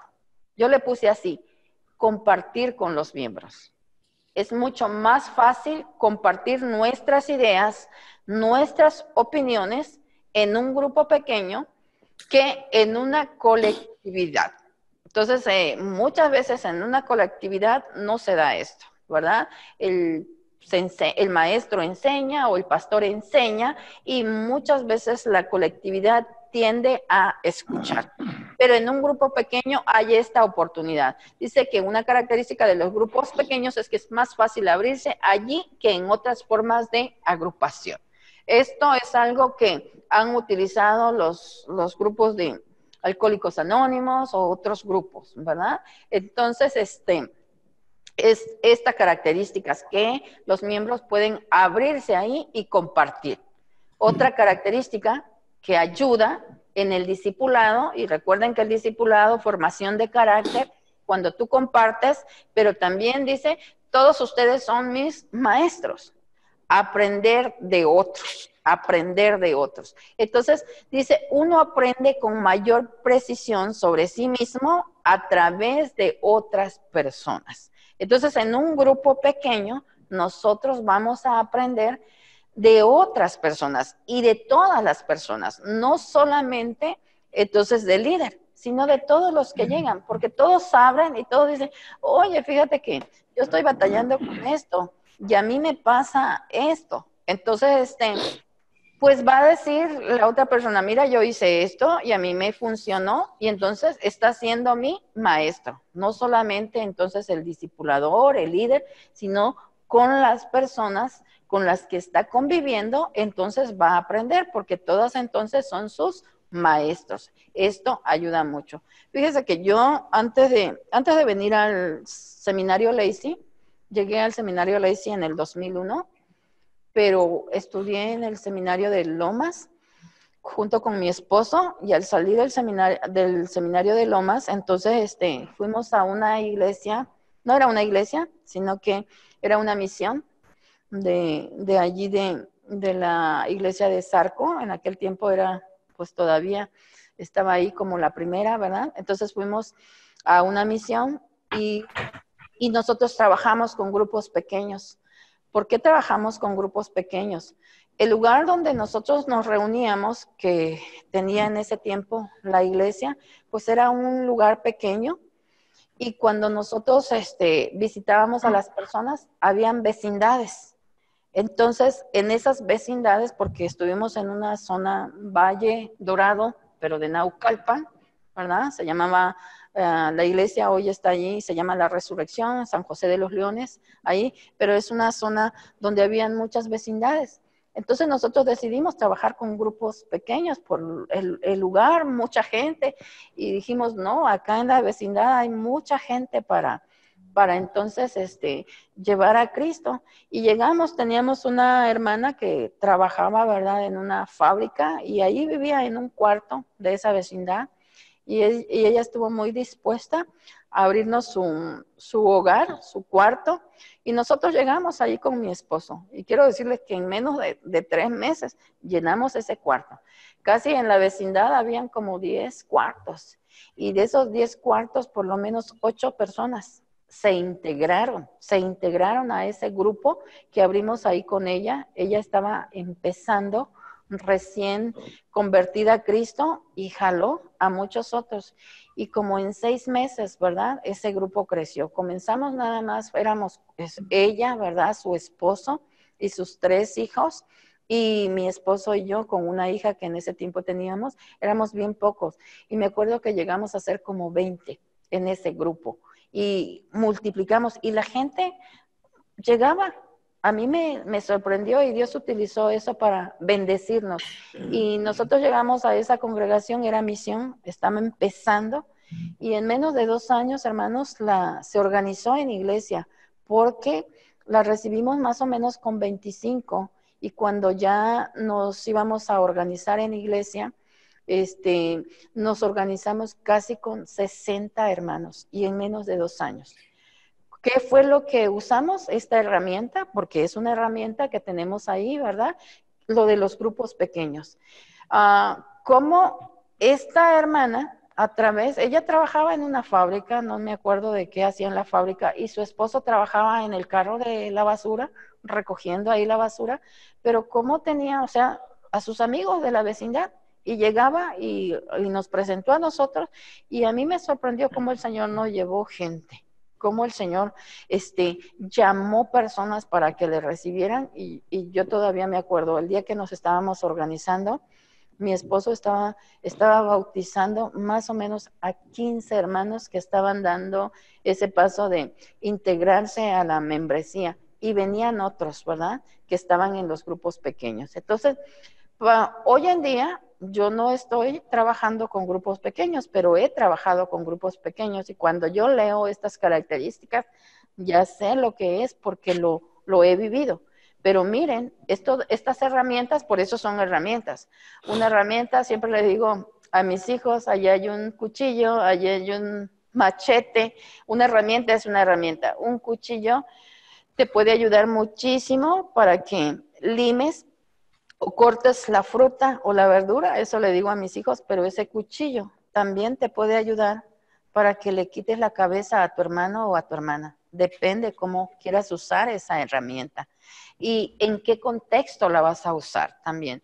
Porque he llegado a Oaxaca, estamos en un pueblo, Sachila, donde la gente no va a las casas. Ese es mi contexto ahora. donde la gente nos reuníamos en una casa y queríamos emplear grupos pequeños, pero la gente no iba a la casa y siempre nos preguntaban, ¿dónde está tu templo? ¿Dónde está tu templo? ¿Y dónde está tu templo? Entonces, tuvimos que buscar, comenzamos en una casa, pero tuvimos en cuestión de rápido, ¿verdad? Decir, no, como la gente nos está preguntando, ¿dónde está tu templo? Hacer un templo, construir algo, un lugar de reunión donde nos encontremos, porque la llevábamos a la casa y no les gustaban. Pero usted viene a Oaxaca, al contexto de Oaxaca, y usted ve varios edificios arquitectónicos, son templos, pues, que la gente, bueno, nosotros tenemos otro contexto de templo, ¿verdad? Son edificios donde la gente quiere ir entonces a unas instalaciones donde se reúne y difícilmente va a casas, pero en un contexto como en la Ciudad de México, entonces me funcionó esa herramienta, pero en este contexto no la hemos usado, ¿verdad? No la hemos usado porque no nos está funcionando en aquel tiempo. Ahorita estamos en otro proceso, parece que para comenzar nuestros discipulados sí vamos a ir a casa, pero ya son hermanos que nos están prestando sus casas, ¿verdad? Entonces, parece que sí nos va a volver a funcionar, pero es una herramienta. Pero esta herramienta de grupos pequeños tiene esta característica. Todos ustedes entonces son mis maestros y podemos aprender unos de otros. Ok, y es una herramienta que usted puede decidir, ¿verdad? Usar o no usar. Por eso es una herramienta auxiliar. Otra característica de los grupos pequeños. Yo también quiero probar. Todos son mis modelos. El participar en la capacitación de discípulos nos sorprenderemos al comprobar que se dan tantos casos de imitación de otros miembros del grupo, además del líder. Es decir, todos quieren participar, porque a veces le van a decir, ¿qué le parece que yo hago eso? Mire, yo le voy a dar algo así sencillo. Una hermana, allá precisamente en la Ciudad de México, pasó esto, que llegó una nueva visita, se agregó a alguien nuevo, y entonces, como al paso de 2 meses, ella dice, oiga, yo veo que siempre, si no es ella o es ella quien trae el refrigerio. ¿Cuándo yo puedo traer el refrigerio? Dice, porque yo hasta ya me estoy sintiendo mal. Dice que ustedes siempre traen y yo no traigo nada. Dice, yo quiero traer. Dice, ¿cuándo lo puedo traer? Y entonces le agregamos al rol. Ella dijo esta frase, yo también quiero probar. Yo también quiero participar, todos somos modelos, vamos aprendiendo unos de otros, ¿verdad? Dice, y otra frase, ¿verdad? Otra característica que se va a dar en los grupos pequeños. Realmente quería verlo por mí mismo, sentido de pertenencia y aceptación. Hay una especie de lealtad que surge cuando los miembros del mismo grupo comparten con amor su intimidad y se aceptan unos a otros como personas importantes. Así es que en el grupo, entonces se da eso del sentido de pertenencia. Y esto es parte de toda necesidad humana. Todos queremos pertenecer a algo. Y a veces en el grupo grande de la iglesia se pierde en la colectividad, pero en un grupo pequeño te da ese sentido de pertenencia.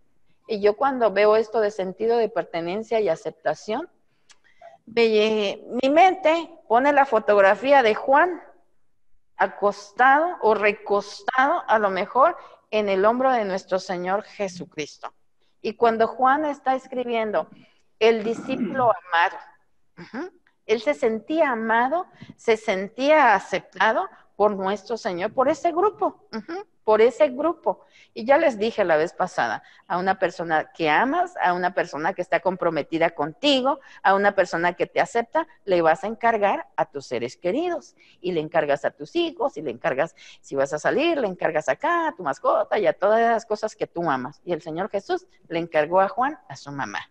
Le dijo, hijo, ahí tu madre, ¿verdad? Entonces, porque en un grupo pequeño se da eso, el sentido de pertenencia y de aceptación. Vamos a lo siguiente. Qué alivio una vez que confesamos. En un grupo pequeño también está esta característica o elemento sanador, confesión unos a otros. El intercambio de sentimientos es posible en un marco apropiado. Los grupos pequeños tienen una gran ventaja porque pueden crear una atmósfera segura para los que asisten, de modo que pueden expresar sin dificultad lo que tienen. Entonces, en un grupo pequeño vamos a hacer eso de catarsis. Fíjese que expresar una opinión es fácil, es decir, yo opino esto. Pero expresar mis emociones o expresar mis sentimientos, entonces es un poco, necesitas tener más confianza, necesitas sentirte aceptado para que tú empieces a expresar tus emociones, porque no es tan fácil. Y en un grupo pequeño, cuando ya se dio el sentido de pertenencia, ¿verdad? Entonces ya es más fácil. Entonces, entrar en esto de expresar tus sentimientos, de expresar tus emociones y de expresar entonces tus actitudes. Y entonces, estas son algunas características, ¿verdad? Algunos aspectos que ayudan cuando vamos a trabajar con grupos pequeños. Entonces, podemos formar grupos pequeños. Yo recomiendo, porque es el modelo que nuestro Señor Jesús nos deja, ¿verdad? Pero también está el otro. A lo mejor tú no tienes todo el tiempo de estar comprometido con un grupo pequeño, pero tú sí puedes tener un discípulo y estás en una relación uno a uno y también eso es válido. Lo importante acá es estar cumpliendo la misión, es estar entonces siendo obedientes a nuestro Señor Jesucristo y hacer la tarea que nos ha dejado. Estamos en la escuela cristiana, la escuela de la vida. Él nos pide que hagamos discípulos. Podemos usar el grupo pequeño como herramienta para hacerlo, pero si eso no nos es posible, podemos usar entonces lo que es entonces el discipulado uno a uno o personal. Lo que el grupo pequeño ayuda, y es el modelo que Jesús usó, es que disminuya un poco el autoritarismo. Muchos dicen en la relación padre-hijo o uno a uno, las estadísticas dicen, ¿verdad? Los que escriben acerca del discipulado, que en esa relación individual o discipulado individual se da más el autoritarismo. Es decir, que el discipulador exige o demanda del discípulo y que en el grupo pequeño esto se ve un poquito más disminuido porque todos participan, todos comparten, todos entonces dan, entonces se ve un poquito disminuido. Inclusive el liderazgo, ¿verdad? Alguien más lo quiere tomar, alguien más dice, por eso es que los grupos pequeños, ¿verdad? Cuando ya crecen, hay que entonces multiplicarlos y hacer otro grupo para entonces que se vaya dando entonces la multiplicación o la reproducción. Pero sí, el grupo pequeño, que es lo que nuestro Señor Jesús usó, entonces disminuye esta se puede decir que es una desventaja del discipulado uno a uno. Y quiero decirles que no siempre se va a dar el autoritarismo, pero en este contexto o en este entorno de uno a uno, como que se genera más o es más como más permitido. O las estadísticas dicen que se da mucho el autoritarismo y por eso algunas veces entonces se tiende a dejar a un lado ese tipo de discipulado, pero no siempre va a ser así. Son excepciones, ¿verdad? No es la regla y yo digo que tanto el discipulado grupal como el discipulado o la modalidad uno a uno o personal funciona, ¿verdad? Lo que sí es una desventaja tremenda y no debe pasar es dejar al discípulo ahí solito sin que nadie entonces humanamente vea por él. Eso es lo que debemos evitar. Pero entonces acá está esta otra herramienta auxiliar, que entonces esta herramienta auxiliar es el grupo pequeño. Ok, entonces preguntas. Déjeme ir. Ok.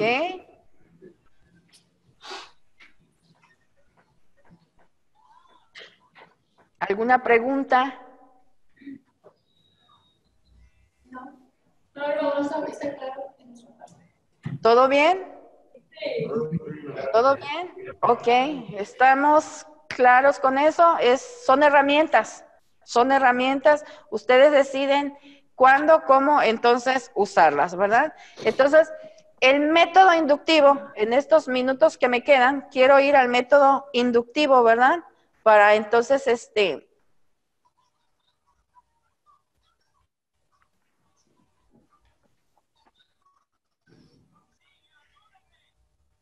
aquí.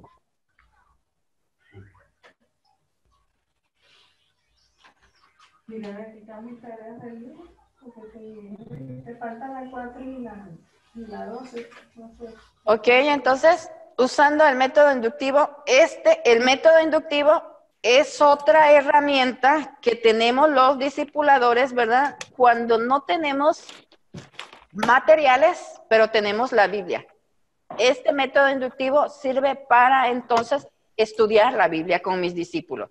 Es decir, dejo a un lado los materiales de discipulado y yo voy directamente a la Biblia y yo preparo entonces mi material. Entonces yo de manera así bastante rápida y ligera quiero entonces abordarlo, el método inductivo. A lo mejor en el libro del hermano Chonoak viene abordado el método de una manera pues un poco más profunda. Yo acá tengo un resumen nada más. ¿Sí ven las diapositivas? Sí, ¿verdad? Ok. Entonces, algunas características del método inductivo para estudiar la Biblia son estas. Dice que cada participante en el grupo pequeño es tanto maestro como alumno. No es una relación en la que el pastor habla y los demás escuchan. El propósito es que todos compartan lo que piensan y hayan descubierto. Entonces, es algo que podemos tener cuando estamos usando el método inductivo, o sea, estudiar la Biblia a través de este método. A diferencia del método deductivo, que sigue la lógica de la prueba, el método inductivo sigue la lógica de descubrimiento. Es decir, lo que yo comentaba antes, que el alumno, el discípulo, va directamente a la escritura y descubre por sí mismo lo que la Biblia dice, no lo que otro le dice que la Biblia dice, sino lo que él encuentra en la Biblia. Tercero, la comunicación no es unilateral, sino que tiene un aspecto compuesto. La comunicación es una conversación en la que hay idas y vueltas, a modo que el líder no puede monopolizar la conversación o otro del grupo pueda monopolizar entonces la conversación. Entonces, estas son algunas características del método inductivo. Hay otras más. Al método inductivo le interesa el cambio de carácter más que la transmisión de conocimiento. En otras palabras, se centra en la maduración y en lograr una semejanza a Cristo en la nueva vida recibida de Dios. Y finalmente, el método inductivo se ocupa de la aplicación de la palabra. Estas son entonces algunas de sus características o algunas de sus ventajas. Veamos entonces los pasos para estudiar la Biblia con el método inductivo. Ok, primer paso es la observación.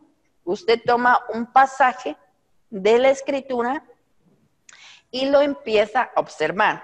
Dice, el primer paso es la observación, una actitud por medio de la cual la persona procura intencionalmente encontrar algún significado en el contexto de la vida. La observación nos induce a conocer la palabra como el que lee y relee la carta de amor que ha recibido. Podemos escudriñar el texto usando las preguntas sobre quién, qué, cuándo, dónde y por qué, a fin de entender todo el contexto. Entonces, cuando ustedes quieren preparar un estudio bíblico para compartir con los discípulos, entonces comienza con el método inductivo.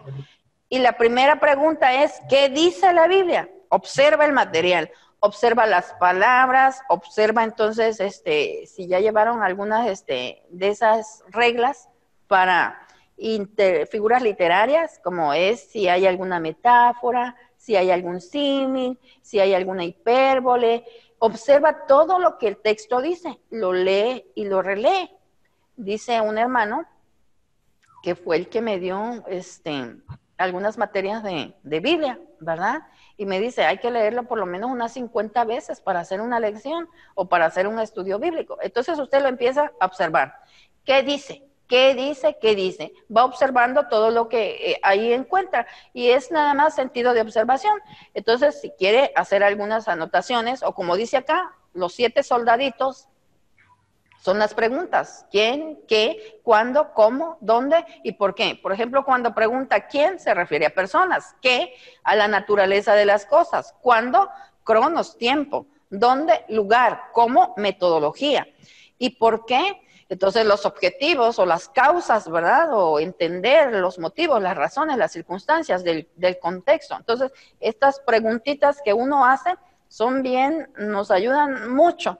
Son normalmente los 7 soldaditos de la investigación, yo les llamo así, las preguntas, ¿no? Entonces, en el método inductivo comienza con ¿qué dice? ¿Qué dice? Observa el pasaje. Vamos al siguiente paso. El segundo paso es la interpretación. Lo que el autor quiso decir. Lo que el autor quiso decir. La interpretación consiste en resolver cualquier significado oculto en lo que observamos en todo el contexto. El estudio bíblico que cambia la vida debe continuar hasta llegar a entender correctamente el contenido. Acá es donde necesitamos a veces, yo personalmente acudo a algunas herramientas que son como los diccionarios bíblicos, si no entendí una palabra, que son como los comentarios bíblicos para buscar cuál es el significado del pasaje, cómo yo lo interpreto. Pero siempre hay varias reglas de interpretación, ¿verdad? Y ese trabajo ya lo han hecho algunos hermanos que ya nos llevan un tiempecito, ¿verdad? Y que nos han presentado allí sus diccionarios o sus comentarios bíblicos. Entonces puedo acudir a un comentario bíblico, pero primeramente yo debo de tratar de interpretarlo, porque cuando ya acudo al diccionario o al comentario bíblico, muchas veces me doy cuenta que es lo mismo que el Señor me dio a entender. Y lo que a mí me pasa es que ya nada más como que me afirma, como que cercioro cuando ya consulto 1, 2 o 3 comentarios bíblicos, ¿verdad? Pero ¿qué hace en este segundo paso? Se hace la pregunta, ¿qué significa? ¿Qué significa? ¿Cómo? ¿Qué significa? ¿Qué quiso decir el autor? ¿Cuál es el principio bíblico? ¿Cuál es la enseñanza bíblica que tiene ese pasaje? Usted puede tomar un salmo, puede tomar cualquier pasaje y dice, ¿qué significa? Yo hoy en la mañana estaba pues meditando en Colosenses 3 del 12 al 17 y donde dice, vestíos pues, y ahí me estaba diciendo que me debo de vestir entonces de bondad, de paciencia, de benignidad, pero sobre todas las cosas me dice, vístete, o sea que mis prendas de vestir sea el amor, que es el vínculo perfecto, y yo lo entendía así como que si tienes amor, vas a tener paciencia. Si tienes amor, vas a tener benignidad. Si tienes amor, vas a ser humilde, porque esa es la prenda perfecta que va a unir todos los elementos. Eso es lo que me está diciendo, que por sobre todas las cosas me vista entonces con amor. Y finalmente termina el pasaje diciéndome, haz todas las cosas con amor. Ajá, todas las cosas con amor. Entonces, eso es lo que el pasaje en sí me está diciendo. ¿Qué significa? ¿Qué significa? ¿Qué quiso decir Pablo? ¿Qué quiso decir Moisés? Es lo que voy a buscar, es el segundo paso. Entonces, primera pregunta, ¿qué observas? ¿Qué dice el pasaje? Lo leemos, lo volvemos a leer. Ah, mira, yo observo esto, yo observo esto. Ajá. Estaba, por ejemplo, leyendo el fruto del Espíritu Santo y muchos dicen, benignidad y bondad es lo mismo. No, no es lo mismo, no es lo mismo. Bondad y benignidad, porque si no, Pablo hubiera puesto 8, pero puso 9 frutos del Espíritu Santo. Entonces no es lo mismo. Pero ya cuando llego a qué significa, ya voy a ir a un diccionario bíblico y voy a buscar qué significa benignidad y qué significa bondad. O a veces tengo que ir a otras versiones o traducciones y me va a dar la palabra exacta. Estoy en el paso, ¿qué significa? ¿Qué significa? Ok, otro paso más. Recuerde que es otra herramienta del discipulador. Su herramienta básica o esencial es que tiene que conocer la Biblia, tiene que leerla, entonces memorizarla, tiene que estudiarla, meditarla y aplicarla. Entonces le estamos dando un método para tener un acercamiento a la Biblia de esta forma. El tercer paso es la respuesta, la introspección. Ya tengo la enseñanza, ya tengo el significado. Ahora entonces viene la introspección o la evaluación personal. La respuesta consiste en expresar lo que sentimos después de haber comprendido el significado del pasaje. Y la pregunta es, de este pasaje, de esta enseñanza o de este principio, de este significado, ¿qué me dice a mí? Es decir, ¿cómo esta enseñanza la puedo yo entonces usar en mi vida? ¿Qué me dice a mí? Y entonces ya me empiezo a evaluar. Y si estoy en un grupo pequeño, también lanzo la pregunta, ¿qué te dice a ti? ¿Qué te dice a ti? Ya sabemos qué es lo que significa. Ahora, ¿qué te dice a ti? Entonces, pasamos por lo que es la introspección. Y finalmente, el cuarto paso. Por eso le digo que este es un método, pues muy, muy bueno, simple y sencillo de estudiar la Biblia. El cuarto paso es la obediencia a la palabra de Dios. Aplicación. La aplicación consiste en crear las condiciones y abrir un espacio para que la ardiente inspiración de la palabra obre libremente en nosotros. Y la pregunta es, ¿qué voy a hacer? ¿Qué voy a hacer? Y acá puede contestar como lo que tengo acá en el dibujo. Tengo que hacer algo. Y al final dice nada. No, esa no es la idea. ¿Qué voy a hacer? Cuando ya comprendí lo que la Escritura dice, entonces el método inductivo termina con cómo lo voy a vivir, cómo lo voy a aplicar. Y entonces ya el individuo, ya nosotros entonces decidimos cómo lo vamos a vivir. Por eso es un método que induce, lleva a la persona a descubrir la verdad bíblica. Primero la observa, después la interpreta, después inspecciona cómo se puede entonces asimilar, cómo le afecta en su persona y después termina aplicándola y diciéndole qué voy a hacer. Entonces así de manera sencilla. Y mira que con este método usted puede hacer una lección, con este método puede hacer también una predicación y es una buena herramienta. Entonces le dejo esta herramienta. Esta unidad se llamó así, las herramientas del discipulado. Hay herramientas esenciales. Herramientas esenciales como son entonces la palabra de Dios, el modelo del discipulador y las experiencias del alumno. Esas son herramientas esenciales y usted no puede prescindir de ellas. Son indispensables, básicas, pero hay herramientas auxiliares. Los materiales de discipulado, hay algunas características que los materiales deben reunir, entre ellas que presente el Evangelio, que sea sistemático y equilibrado el contenido, que esté de acuerdo a la doctrina, que presente también la palabra de Dios de manera práctica, que vaya de acuerdo con la filosofía de la iglesia y que utilice el método inductivo. El grupo pequeño también es otra herramienta que podemos usar en el discipulado, pero también la herramienta 1 a 1, ¿verdad?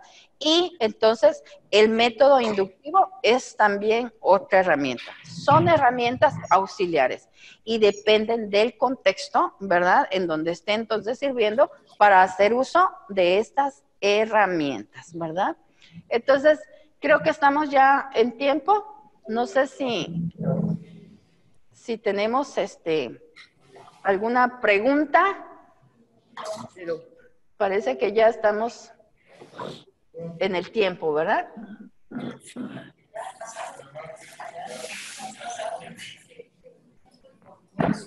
¿Alguna pregunta? ¿Todo bien? Pues muchas gracias por su atención, por su tiempo. Les recuerdo, tenemos allí entonces sus cuestionarios. Ya estoy teniendo algunos de ustedes. su informe, ¿verdad? Su informe de lectura y no se olvide la presentación de su examen para que pueda acreditar entonces la materia. Muchas gracias pues, entonces por su atención, por su disposición y dejamos ahí las tareas para que entonces usted pueda seguir teniendo de una manera más profunda, ¿verdad? Porque acá damos nada más como un resumen de nuestros materiales y para cualquier entonces aclaración o información usted me puede escribir y ya tiene ahí mis datos. Gracias, que el Señor les bendiga y que tengan buena tarde. Gracias.